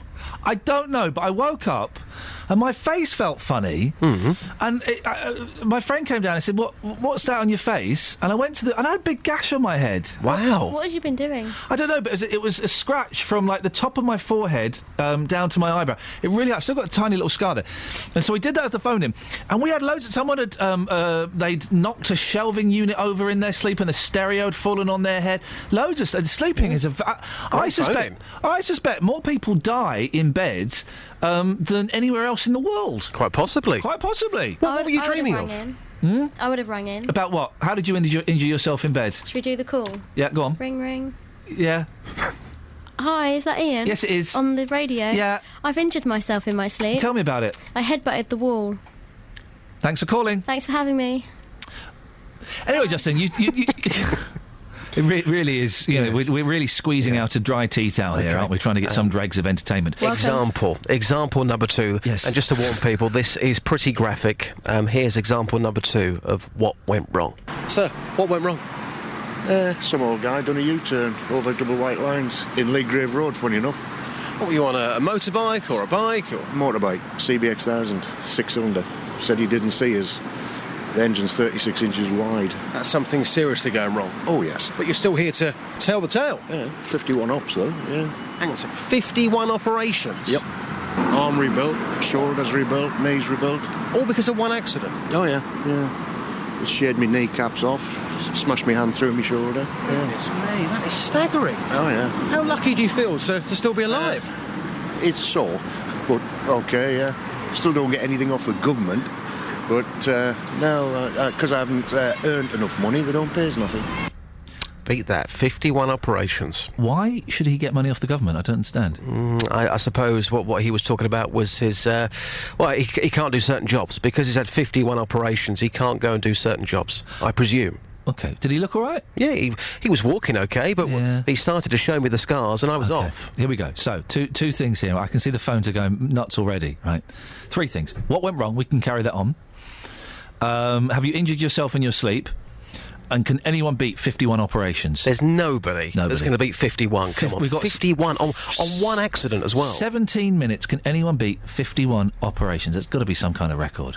It has to be. Justin, that was gold, mate. Thank you. Thank you, boss. You're on tomorrow, are you? Yes, I'm back on tomorrow. I haven't been dropped for the football tomorrow. That's next weekend. Yeah, 12 until 2 tomorrow. 2 hours of great songs and great memories. The UK and American charts from this weekend in 1964. Requests from the big tour in Princess Risborough. Beautiful. And your chance to test my jukebox. Justin, excellent stuff. Thank you very much indeed. Rosie, what went wrong? Gardening. How? Gardening went wrong. What happened? I was helping my mum out, as I do every week. Yeah. Picking up apples and stuff like that, and I saw a clump of grass where it shouldn't have been on the patio, pulled it up, and a searing pain in my thumb. Oh. Don't know what it was. I couldn't see anything, washed it out. About 3 days later, it was calming down, so I left it. Then it came back again, the pain, really bad, and it started to swell. Oh. Went to the doctor, antibiotics. I couldn't see anything either, so one lot of antibiotics came and went. Started getting worse a couple of days ago. I went to the doctor Wednesday, and she recommended I went for an ultrasound. Went for an ultrasound yesterday, and the man showed me on the screen a 1.3 centimetre thorn under my skin. That's massive. I know. How could you not see that? Well, I can't see it now, but I can feel it. It really hurts, and I'm going to have it removed. How are they going to do it? Is your mum going to spit on a needle and kind of scrape it out? What's going to happen? Well, I've got to have local anaesthetic, because otherwise I'd just go up the ceiling, I think. All this because you tried to pull a clump of grass out of I know. the patio. I know, that's kindness for you. When are you getting it done, Rosie? I don't know, they haven't told me, but I hope it's soon. Oh, mate, listen, best of luck. Thank you very much for sharing that. Wow. That's horrible, isn't it? Last 15 minutes of the show, what went wrong? Travel news for beds, cards and bugs. BBC Three Counties Radio. A little bit slow moving at the moment on the Great North Road and the Black Cat roundabout, where those major road works are continuing. In Silsoe, the A6 at the moment is closed between Barton Road and Sand Lane due to an obstruction on the road. The A1M's looking slow moving heading southbound between Junction 9 for Letchworth and Junction 7 at Stevenage. And the A414 in Park Street, rather heavy moving on the speed sensors around the Park Street roundabouts. So far checking in Boreham Wood, the Barnet bypass heavy on camera at the moment between Stirling Corner and Mill Hill Circus. On the trains, there's no reported problems or delays. Nicola Richards, BBC Three Counties Radio. Thank you very much. 8:46. The weekend starts in 14 minutes. It's Friday the 12th of September. I'm Iain Lee. These are your headlines on BBC Three Counties Radio. The new operator of train services into London from Bedfordshire and Hertfordshire is promising more seats and improved reliability. Govia takes over the Thameslink and Great Northern routes from First Capital Connect on Sunday. Oscar Pistorius will discover this morning whether he's to be found guilty of the manslaughter of his girlfriend Reva Steenkamp. The judge has resumed delivering her verdict in the High Court in Pretoria. And cycling's Tour of Britain comes to this region today with Stage 6 finishing this afternoon. Hemel Hempstead, here's the weather. Beds, Herts and Bucks weather. BBC Three Counties Radio. Hello there. We've still got a bit of that mist and fog lurking in certain places, but once that clears, we've got some sunny spells to look forward to today. However, varying amounts of cloud as well. It should stay largely dry, though, with highs of 21 degrees Celsius and just a light east to northeasterly breeze. Tonight, we've got a clear start to the night, but it does cloud over, and then we've probably got more of that fog developing with lows of 12 degrees. So a bit of a murky start tomorrow as well, with some sunny spells developing by the afternoon, though, and highs of 20 degrees Celsius. Now, there is this breeze over the next couple of days, but it really picks up overnight on Saturday. So by Sunday, we're looking at a bright and breezy day, and that breeze could be a little on the chilly side as well. Staying dry, though, but Monday and Tuesday, the possibility of some light rain and drizzle. It's certainly looking more unsettled next week. That's your latest forecast.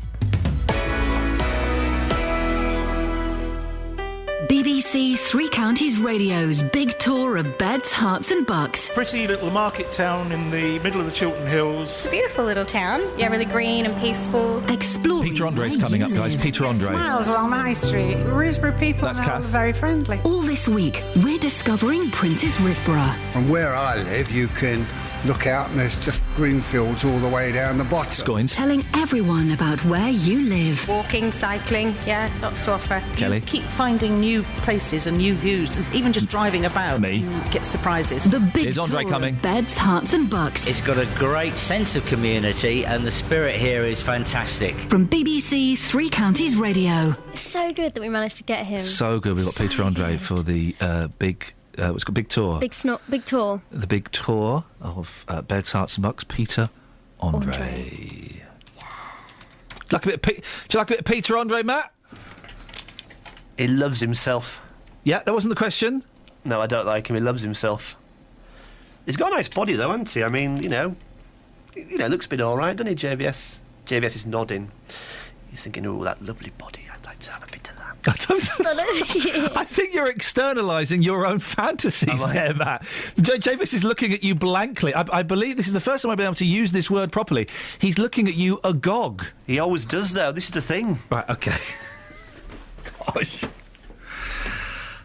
Connor's in High Wycombe. Morning, Connor. Morning, Ian. How you doing, fella? You right? Yeah, I'm good. What you got for us? Well, basically, once I was in the shower and I sneezed and I pulled a muscle and I couldn't get out. Whoa! You were stuck in the shower? Yeah. So, were you just stuck... I'm transfixed by this. Were you stood, or did you slip down?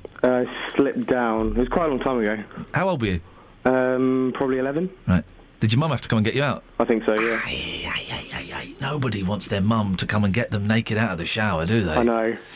And is everything fine now, several years later? Are you feeling better?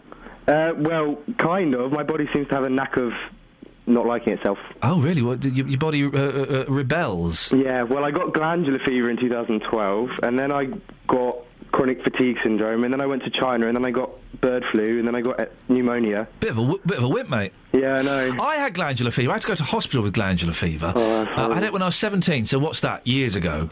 And I still get I still get really, really tired. And I do a lot of sleeping, and I'm lethargic. And I think it's still part of the glandular fever. Mm. You don't sound convinced. Well, no, I think it always does carry on a bit. Like, there's a bit of post-viral element with it, but because it's not really known about. Kelly wants to ask you a question because she wasn't listening properly. Okay. Connor? Yeah. What do you have now? Now I have chronic fatigue syndrome, herpes, weirdly, and I think that's it. Oh, and tonsillitis. Oh, man alive. Can we... There must be some way... Have they invented the technology yet, or did I just dream this?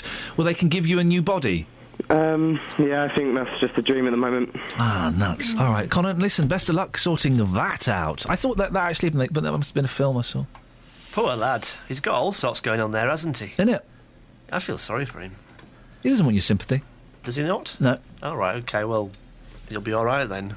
Liam's in Bletchley. Morning, Liam. Good morning, Ian. How are you? I'm fine. Do you want to speak to me, Lockers, or Kelly Betts? Kelly sounds nice. Away you go. Hi, Liam. Hi. What I texted in about was a pub called the Spiky Hedgehog. It's in Battersea in South London. Lovely. Have you been? No, I went in there once. I used to cycle past it. You're talking about cycling. I used to cycle 90 miles a week. Just go to work and back. Right. But, I mean, there are lots of green men and red lions in London. There's only, as far as I know, one spiky hedgehog. Oh. Why is it called the Spiky Hedgehog? I never asked when I went there. Ever eaten a hedgehog, Liam? Sorry? Have you ever eaten a hedgehog? No. They're a delicacy in some communities. I bet they are. The hobo community love a hedgehog. You ram a stick up its bum, cook it over a fire, you peel off the prickles, and you dig deep inside with your mouth and you chew on the wonderful flesh. Sorry about him, Liam. That sounds wonderful. I hope you... I don't think I'll try it. No worries, thanks, Liam, thank you very much indeed. You don't need to apologise. It's a fact. It's a delicacy in some parts of the world. The hedgehog, the beautiful hedgehog. Or you can do what you do with a jacket potato: wrap it in tin foil, chuck it in a fire. Obviously, it's dead, and it roasts. What is it with you and animal cruelty? First you talk about shooting monkeys earlier on in the show today. I wasn't... Now you're talking about putting hedgehogs in ovens. I wasn't... No. You had no sympathy for the bird that had been shot. It hasn't been shot. I have no sympathy for someone who doesn't read the full story. Well, and is then corrected the by a headline said it listener. had been shot. So no, it didn't. Exterminated. Didn't say that. Well, anyway. And I wasn't condoning the shooting of monkeys either. Well... Just saying it happened on my honeymoon. Monkeys were shot. Where did you go again? India. Made up place. I don't know where that is. It was, we used to own it. You're talking about India, are you? Yeah, we went there. Well, why can't you say India? I'm saying India. Why can't you say India, though? It's really annoying. You're really annoying. 08459 455 555. Last few minutes of the show if you want to give us a call. What went wrong? Can we find anybody as well? Justin spoke to a gentleman who'd had 51 operations. 51 operations. I'm just checking my phone. I'll tell you why. My little boy's having his... he's only 4.5, but he fell over and his teeth went through his lip about a year ago. He's having to have those teeth removed today and he's having a general anaesthetic. What's amazing, even at 4.5, and he won't... His grown-up teeth won't come through for, another 3 years? They did an X-ray and you can see his grown-up teeth in his head. That is weird, isn't it? It's weird. Morning, John. Morning, John. Morning. What you got for us? These lycra-clad freaks on their cycles. Take it you're not a fan? No. I watched... I was having my hair cut in Hertford on the last race that came through Hertford. So did you get to see it from the barber's window? Yeah, everyone went out the shop. Who pays for the 30-plus police motorbikes, the police helicopter, all the ambulance staff that follow these races? Who pays for that? Is that us, the taxpayer? I would imagine that, yes, we're paying for a significant portion of it, and maybe a portion of it is paid by the organisers. But yes, you will certainly be contributing from your pocket, John. OK, well, also, at the weekend, I followed about a dozen of these lycra-clad persons. Cyclists? Through the village of Datchworth. The first couple stopped on the left-hand side of the road, no indicating but if they stopped, it's fairly safe, opposite a T-junction. Yep. As the two cars, myself being the second one, went to go round, the other 10 just done a U-turn in the road, no indicating, no anything, to go down to the side turn. And the two that stopped actually looked at me and sort of shrugged their shoulders and put their hands up as if to say, thanks. Oh. Well, that's not very polite. I'm not a fan of So, them. just to clarify, John, will you be going to the areas that the cycling is taking place today to catch a glimpse of some sideburns? I'm going to take that as a no. We'll get that translated. Kelly, can we run that through the computer? I just have. Yep. It's no. OK, we'll get the results back from the laboratory. That was funny, wasn't it? That was how that happened. Oh, dear. Gosh. He's the kind of person that when someone tells a funny joke, he will retell that joke immediately and ride that laughter. Yeah. Anyway, I Kelly. don't ride laughters. Kelly. Yes. On Twitter, Paul Norman, thanks for your tweet on what's gone wrong. Yep. He's just gone around to check on his mum's cat and a badger has eaten its food. That's what's gone wrong. I thought the badger had eaten the cat. No, just its food. I have seen a lot of dead badgers recently. I've seen a lot of dead foxes. On the Maybe there's a war going on. Badgers going on. versus foxes. This is awful. What's happening? Yeah, there is lots of dead animals on the motorway. It's not really that, big a deal, but... I get it's animals, isn't it? Well, car runs over a hedgehog or a fox, and again, you don't care because it's an animal. Right, here we go. This is a weird email from Murph. Right, the way this is written is disgusting, OK? I'm hoping there's more to the story, but I'm also hoping that there isn't. Hi, Iain. I know a lad that ate a dead hedgehog in a sandwich. Oh, yeah. He scooped it up in some sliced bread and ate it. Raw? Well, that's the implication there. He scooped it up in some sliced bread and ate it. Well, I mean, hedgehogs are riddled with fleas. There's no cleansing of it. There's no removing the spikes, although you could use those to pick your teeth afterwards. But there's no cooking of it. So was he just carrying 2 slices of bread? Was that your stomach, Matt? Yeah, did you hear it? It's mine. Oh, OK. Was he carrying 2 slices of bread and just walking about to see what he could put in it? Maybe. That's weird. I mean, roadkill is a delicacy. Stephen, grab that last call, Matt. Yeah, we've got minutes. Just whack them straight through. Let's. Doesn't matter if they're. I know 3 counties. This is exciting. Unless they're calling early for JVS. All right, can we just put you straight through? Yeah, whack them through. Whack them through. Who is it? Who's this, please? Hey, John from Biggleswade. Hello, John. What you got for us? When I was 4 years old, my two sisters were arguing over a cot, and my dad, for some reason, decided to throw it down the stairs, and it was a single flight of stairs. And at the time he let it go, I walked around the bottom and ended up with a broken nose and a fractured eye socket. Hit in the face by a cat? A cot. A cot? Oh, I thought you said a cat. A cot. So he threw... So, hang on, a toy cot or a real one? It was a toy cot. And just describe the scene again. Your dad threw it down the stairs, and what noise did it make as it hit and damaged your face? Well, I wouldn't remember the sound it made because I was probably out cold on the floor at the point. Ladies and gentlemen, I can think of no better way to end the week than that with that fantastic call. Thank you so much. Travel news for beds, cards and bugs. BBC Three Counties Radio. In Silsoe at the moment, the A6 that's still closed between Barton Road and Sand Lane due to an obstruction in the road there. The A1M heading southbound, rather slow moving at the moment. That's between junction 9 for Letchworth and junction 7 for Stevenage. In London Coney, we're getting reports of an accident on the North Orbital Road just at the London Coney roundabout. And having a look in Bricket Wood, it's queuing at the moment on the North Orbital Road just at junction 21A for the M25. The Barnet bypass looking slow on camera between Stirling Corner and Mill Hill Circus. So far on the trains, no problems or delays. Nicola Richards, BBC Three Counties Radio. Thank you, Nicola. Have a good weekend. That's it. That's your brand new podcast going up very, very soon. Follow me on Twitter at Iain Lee, and I'll let you know when it's available. It's a good one this week. Thank you, Matt. Thank you, Kelly. Thank you, Justin. I'll be back on Monday. JVS next. Local and vocal across beds, hearts and bucks. This is BBC Three Counties Radio. And thank you, Ian. Good morning. Welcome to the JVS show. I'm Jonathan Vernon-Smith. It's Friday. It's 9 o'clock. And on today's Big Phone-In, are you surprised Oscar Pistorius is not guilty of murder? There was a sharp intake of breath in court.